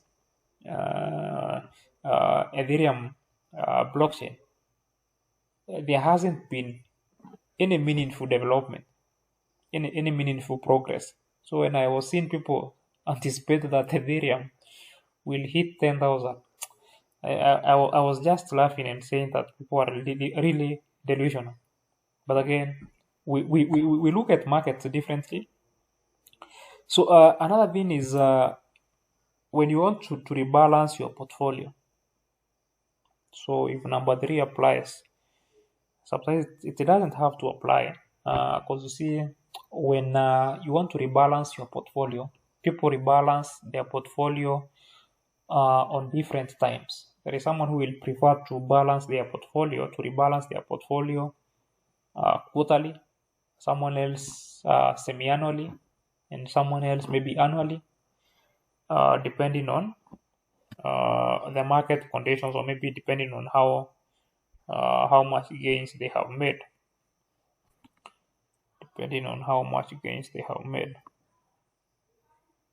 So diversification is very key. It is important that you own a number of you own different cryptocurrency. Don't put all your money in one cryptocurrency. Don't put all your money in Bitcoin. Try and diversify. Buy Bitcoin, buy some XRP, buy some Solana. At least your portfolio, make sure it has at least 3 cryptocurrencies, so that when you want to diversify, and maybe you notice that not to diversify, when you want to rebalance your portfolio, and there are a number of things that when you want to rebalance your portfolio, you look at.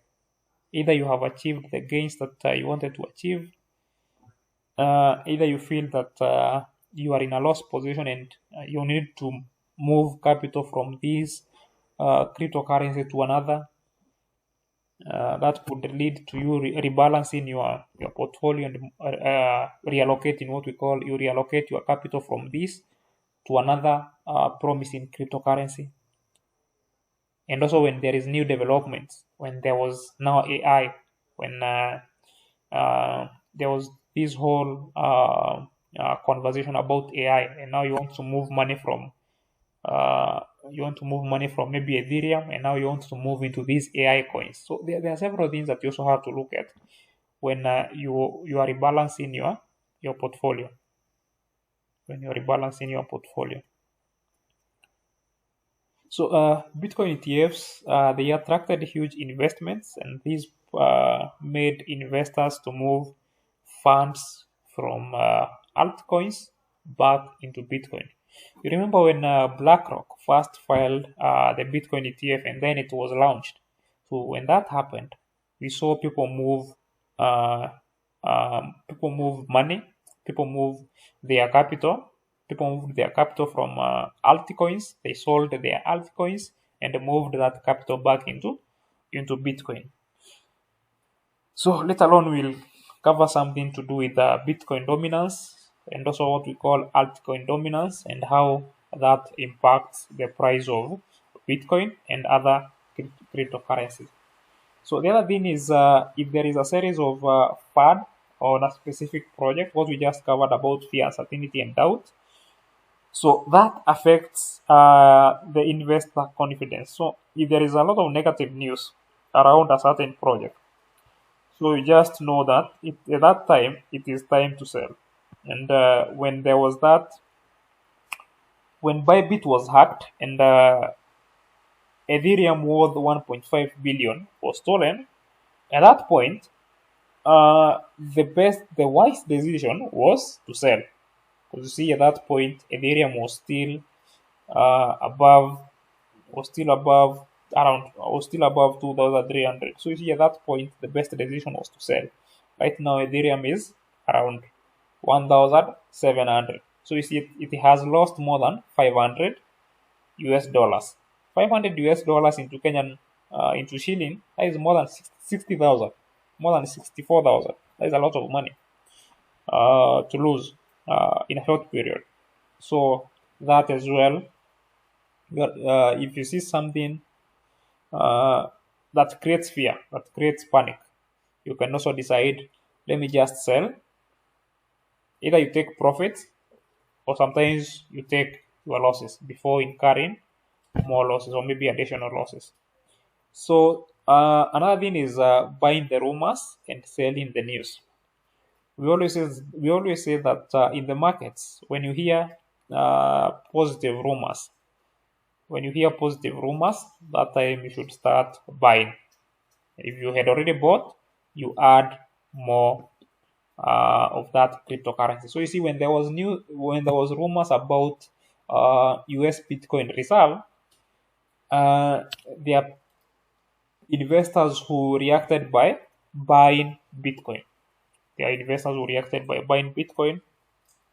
When there was rumors about the XRP case being dropped, there are investors who responded by buying XRP. So you buy the rumors and you sell the news.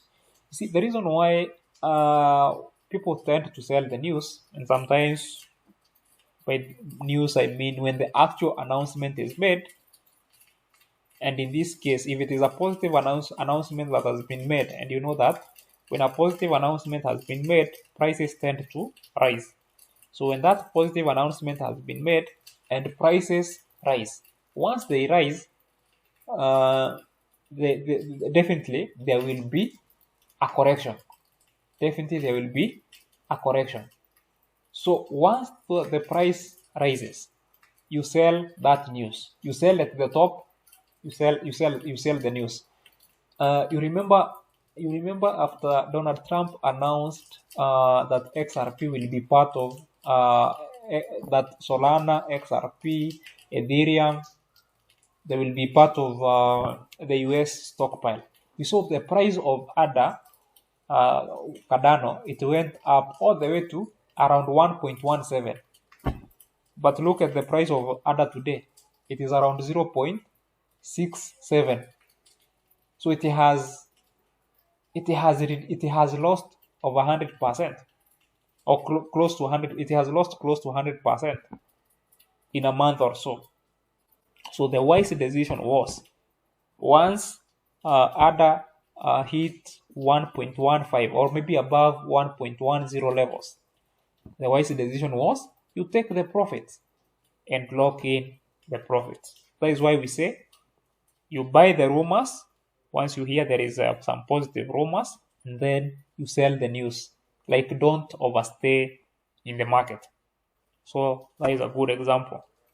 So collecting something off the table. You see, we always talk about taking partial profits just to make sure that at least you get some gains. A $1 profit is better than a $1 loss.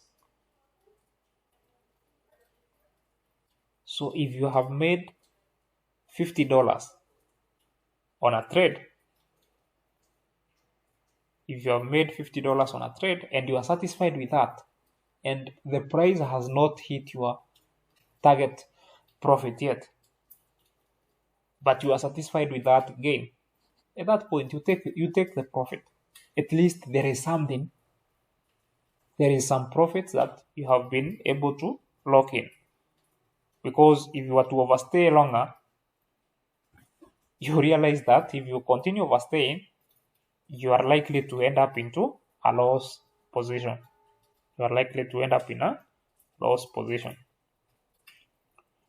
Another example is when Bitcoin went above 100,000.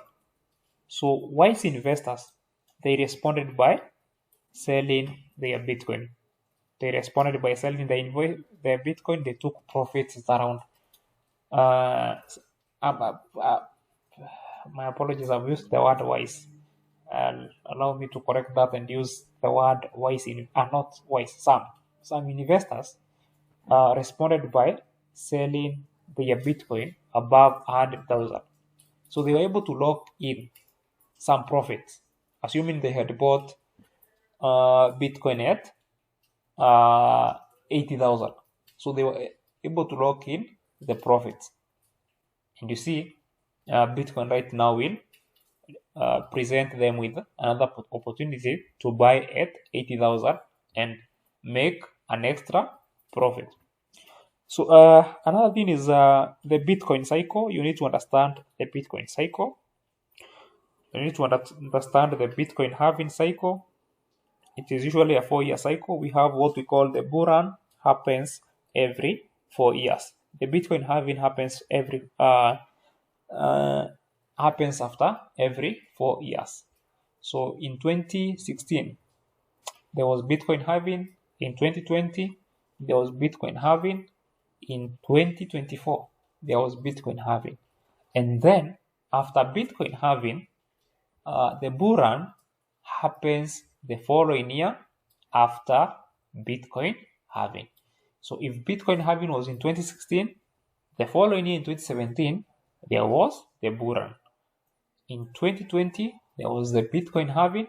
In 2021, there was the bull run. That is when we saw Bitcoin hit a new all-time high, likes of Dogecoin, likes of Ethereum. And then in 2024, there was Bitcoin halving. And now this year, 2025, we have what we call a bull run. So I've seen people say that the bull run is dead, the alt season is dead. But again, what I would like to tell them is, welcome to the crypto space. I would like to welcome them into the crypto space. In 2021, we saw worse than what is happening in 2025. Because in 2021, Bitcoin hit a high of around 64,000. And then, after hitting a high of 64,000, it dumped again to 29,900 thereabout. 800 thereabout. And then after dumping to 29,000, you see it dumped by 100%. This time, Bitcoin has hit a high of 109,000. If Bitcoin was to dump by 100%, that means it will lose half of its value. 109 you divide by 2, it is around 54,900. Bitcoin is at 80,000. If you compare that to what happened in 2021, are we better off or are we worse off? Definitely we are better off. So when I see sometimes people saying that the bull run is dead, alt season is dead, I just tell them welcome to crypto, because I know we have so many people who are new in crypto, and sometimes they wonder what is happening and maybe what is going on. So another thing is what we call tax gains. So depending on jurisdiction, you have had a conversation about US announcing that there will be zero tax gains on crypto, and that is something very positive on crypto. So in case US announces that there will be zero tax gains on crypto, that means it will spark the price of Bitcoin and other crypto to skyrocket, because it will mean that investors will be able to reap their full profits. So investors will, instead of investors putting money in the stock market, where they will have to pay a certain tax, where they will have to pay what we call capital gains tax. So in the event they want to get full profits without paying for capital gains tax, you see they will now bring that money into crypto, and that will spark the new wave in crypto. So there is a lot to come. There is a lot of new developments that we expect this year. There is a lot more to come. So also you also need to have Bitcoin as a guide. Like we always say, Bitcoin moves the crypto market. Like if Bitcoin price is going up, it is very likely that always that other cryptocurrencies, other altcoins will also be going up. If Bitcoin is bearish, if Bitcoin is going down, it is more likely that also other altcoins will also be going down. But it is important to note sometimes there is some exemptions. Sometimes you realize that Bitcoin is going down. When you look at the one-day chart, sometimes you realize that Bitcoin is going down, but there is a certain cryptocurrency that is going up. You look and realize Bitcoin has lost 3%, but when you look a certain cryptocurrency, when you look on Binance, you realize there is some coins that are pumping. So there is always some exemptions.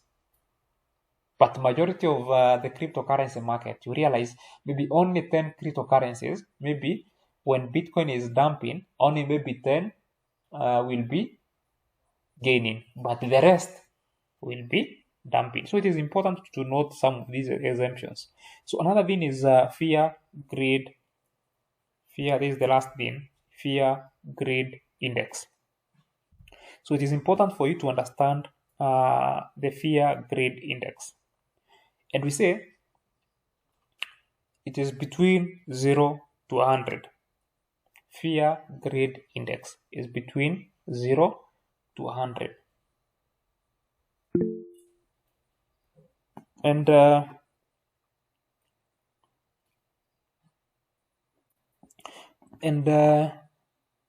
when the fear greed index, when it is closer to 0, we say that when it is closer to 100, that is when we say that there is extreme greed. And we always say that when there is extreme greed, that is time to sell, because people are greedy. People want to make money. So during that time, it is the time you exit the market. You lock in the profits and exit. Don't wait until other people use you as the exit liquidity. And when it is closer to zero, that is when there is extreme fear. That is when people are afraid of putting money in crypto. So you have to understand that when it is closer to zero, that is when there is extreme fear. And when it is closer to 100, that is when there is extreme greed. And we always say that you buy when people are fearful. When people are afraid of buying, that is when you should be buying. You see, a time like now, people are fearful. This is the time to buy. In the stock market, we say that you buy when there is blood in the market. You buy when there is blood in the market. So when people are afraid of buying, when people have fear to enter the market, that is the time you buy. And when people are so greedy, they want to make abnormal profits. They don't want to sell. You see, when Bitcoin broke 100,000, and then it went to 103, 105, then 109. At that point, people do not want to sell. People just want to clinch. People just want to clean on Bitcoin and say that Bitcoin now will move to 120, will move to 150, will move to 200,000. So at that point, very few people want to sell. But you see, at that point, you can make a sober decision. You can make the decision to sell and lock in your profits. So in February 2025, we saw the index hit 85. This was immediately Donald Trump was sworn in. Immediately Trump was sworn in, there was the greed index, like more people were greedy in the market. It was time to make money. Everyone was in profits. Because you see, when Bitcoin hit an all-time high of 109,000, when Solana hit an all-time high of 295,000, anyone who was owning Bitcoin, anyone who was owning Solana was in profit. That is the time to take your profits and exit. You sell when people are greedy. That is when you sell. When people are fearing to enter the market, that is when you buy. A time like now, you buy the dip, relax. In May, June, you take your profits.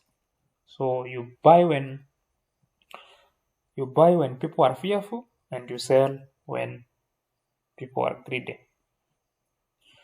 So smart investors, they don't sell based on emotions. Instead, you need to assess multiple factors like price targets, what we have just discussed, projected progress, fear, uncertainty, and doubt, the market cycles, and tax implications. So it is important for you to stay updated, and that is what I try to do in the groups that we are in. I try to make sure that I update you about what is happening in the crypto world. Also, Wanjiko does a very amazing jobs. Wanjiko does a very amazing job. She writes stories about whatever is happening in the crypto space, and they are usually very detailed articles, trying to explain the new unfolding in the crypto space. So you need to stay informed, you need to stay updated, and you need to seek knowledge about crypto. Personally, there is a lot I know about crypto, but every other day I'm researching more. Every other day there is endless knowledge about the crypto space, and there is no single time you'll say that you know everything in the crypto space. Every other day you learn something. So just want to show you something about fear doubt about fear and greed index, and then we call it a day. Today's class has been quite long. I went into so many details. So they said that when you search crypto.com and open crypto.com, on the top right, you will see the fear and greed index. You can see at this point,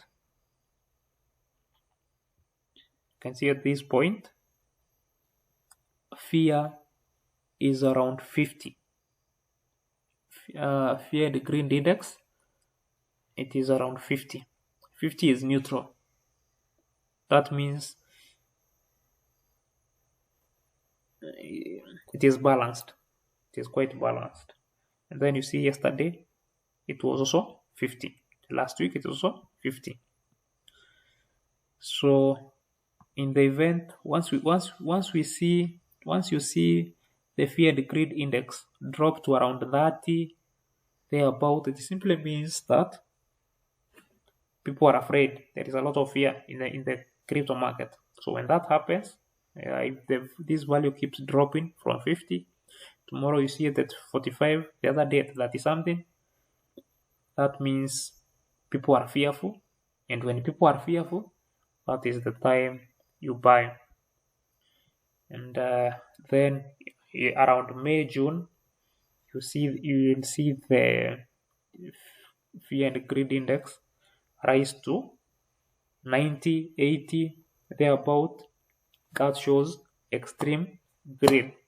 When there is extreme greed, that is time you exit and take profits.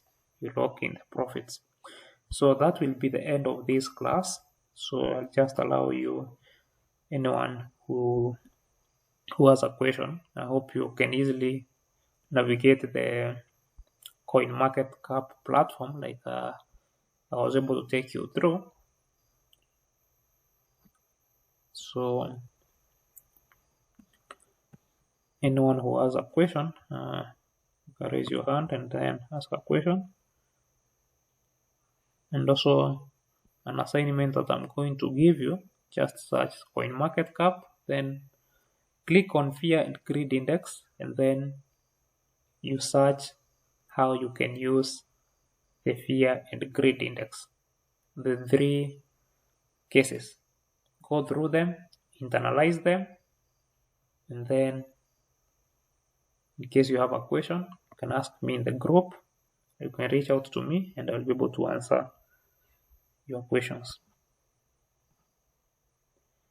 So Sylvia, Ayub, Sylvia, you can go first, and then Ayub will go next. Sorry, I raised by mistake. Okay, that's fine. Ayub, you can go next. Hi, Franklin. Yeah, hi, Ayub. I was busy writing notes, but your slides are not visible. They were not visible. Yeah. Sylvia, did you experience the same issue? Can you see my slides? No, they were visible. They were visible. Yeah, maybe the way he was speaking,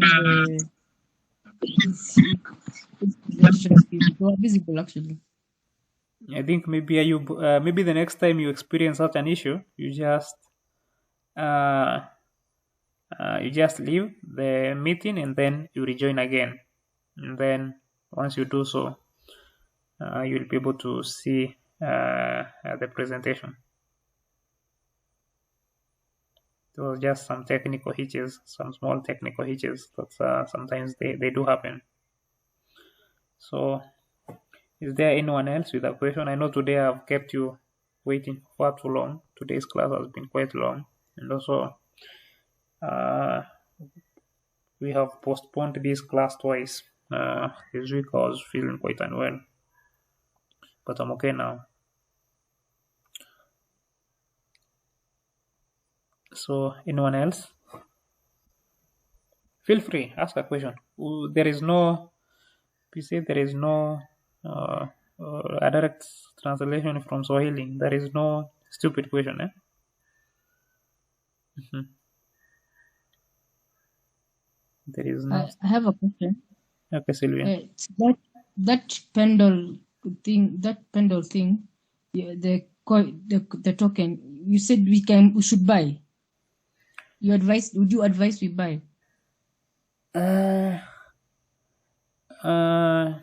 The entry point, you see, when you are buying a coin, yes, it is a good coin to hold, but also whenever you're buying a coin, the entry point is always very important.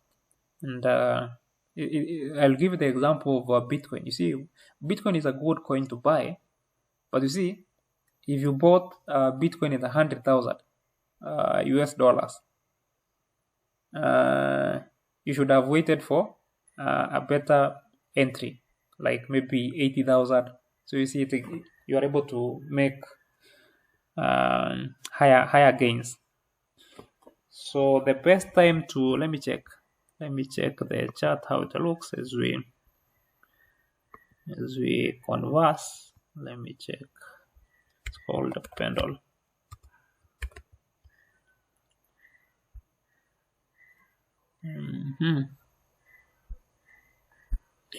Pendulum USDT. I haven't checked it in the course of the week. Let me just take it load and then we have a look at it together.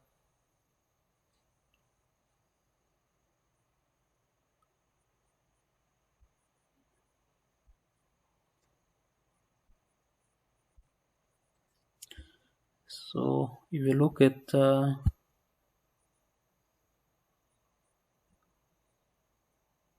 1-day chart, you can see that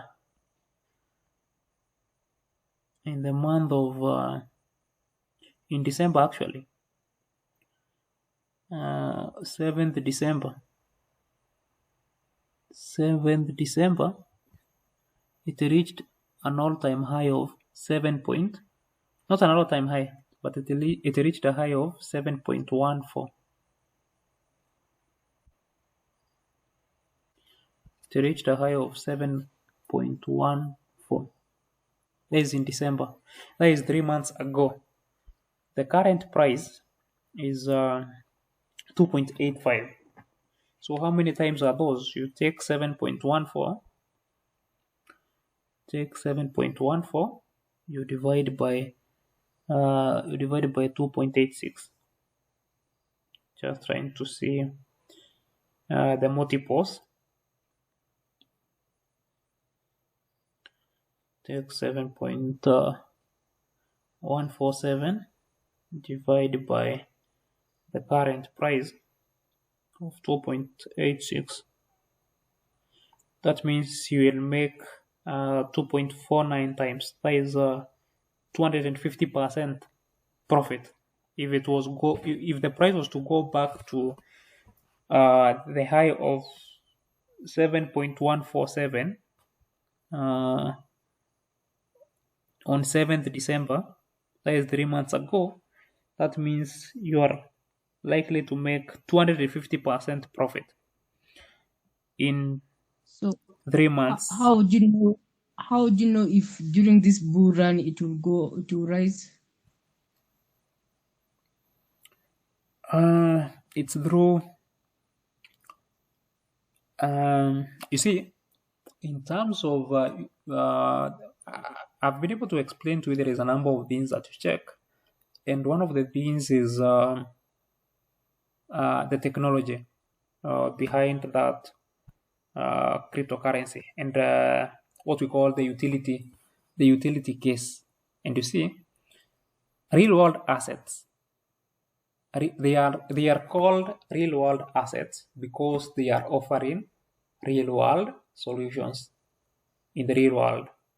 So if you look at Pendle, it is a tokenized cryptocurrency. It is a tokenized cryptocurrency, and one of the assignments I gave is you need to look at the practical solutions that Pendle is offering in the real world. You need to look at the practical solutions that it is offering in the real world, and then when you look at cryptocurrencies that are offering real world solutions, anything that is offering real world solution, it has it usually has a high adoption rate over the long term. It usually have a high adoption rate, and that means its utility over long term will increase. And because its utility is increasing, it simply means there will be more users that are coming on board to use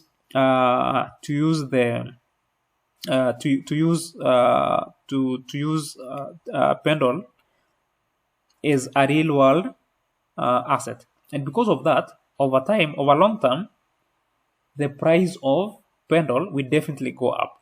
And you see, if you look at this chart, just look at this chart, you realize that Pendle was launched not so long ago. It was launched in 2023.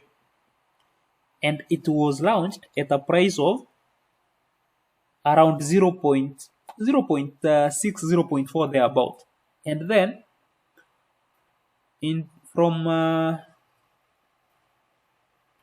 so time can also help you a lot when you are looking at a certain cryptocurrency. You are able to check from the time it was launched, how long did it take to hit the all-time high of 7.5.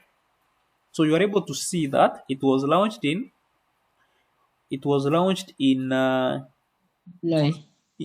around July thereabout. It might have been launched earlier, and then it was listed on Binance. On Binance, it was listed at around July 2023. So from the listing on Binance, it took how many months to hit 7.5?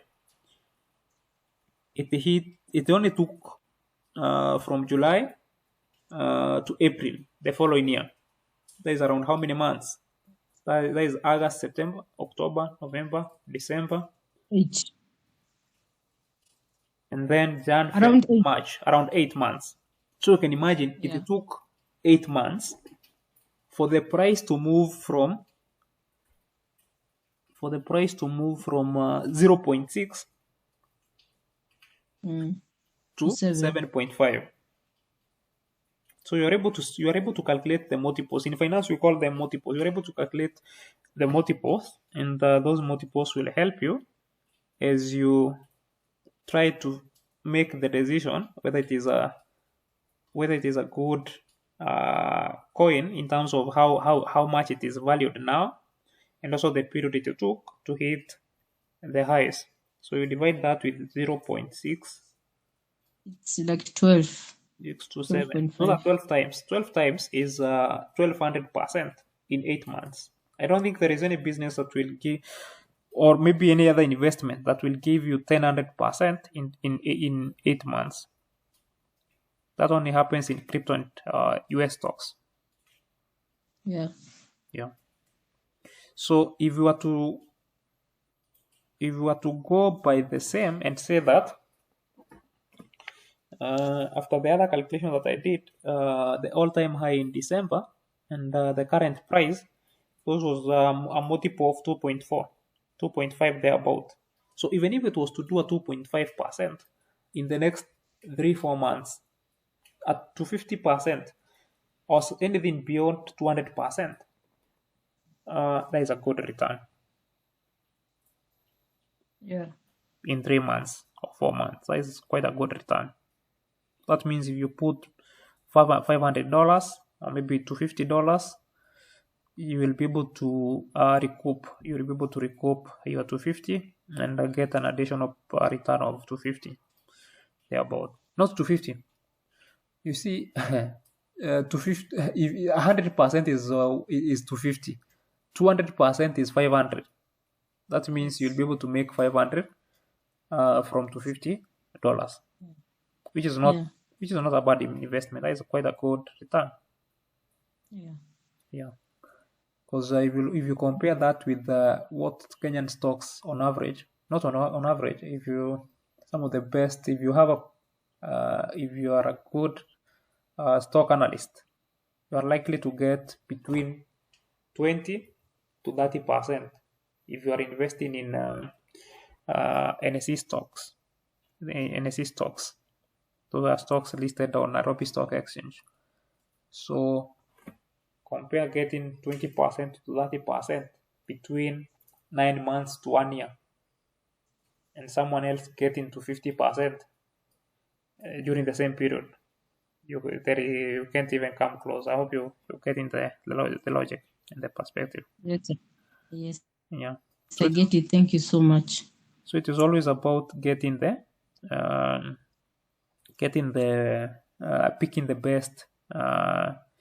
picking the best gems or maybe the best cryptocurrency. You see, the reason why I mentioned Pendle is the biggest real world asset in crypto. It is the biggest in terms of market cap. It is the biggest. Yeah. So when you search, just go back. You see, Bitcoin is the biggest cryptocurrency, but when you search, just need to show you. When you go to categories and then look at, you click categories, and then waiting for it to load, and then move to category number 9, real world asset. You'll clearly see that Chainlink is the biggest. Yes, we have Avax, we have Hedera, and then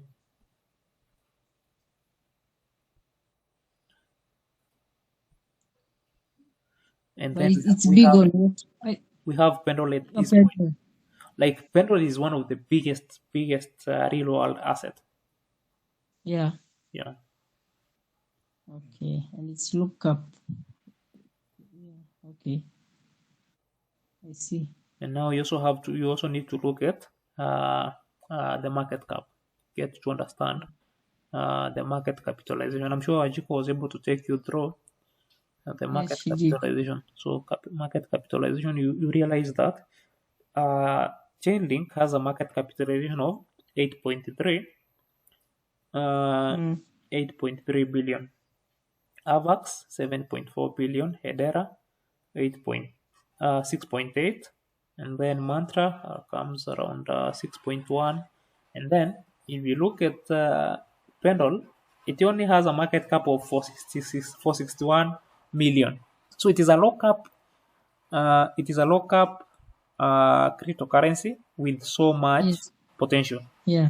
So you see, whenever you are buying cryptocurrency, you identify some of these low cap cryptocurrency with huge potential.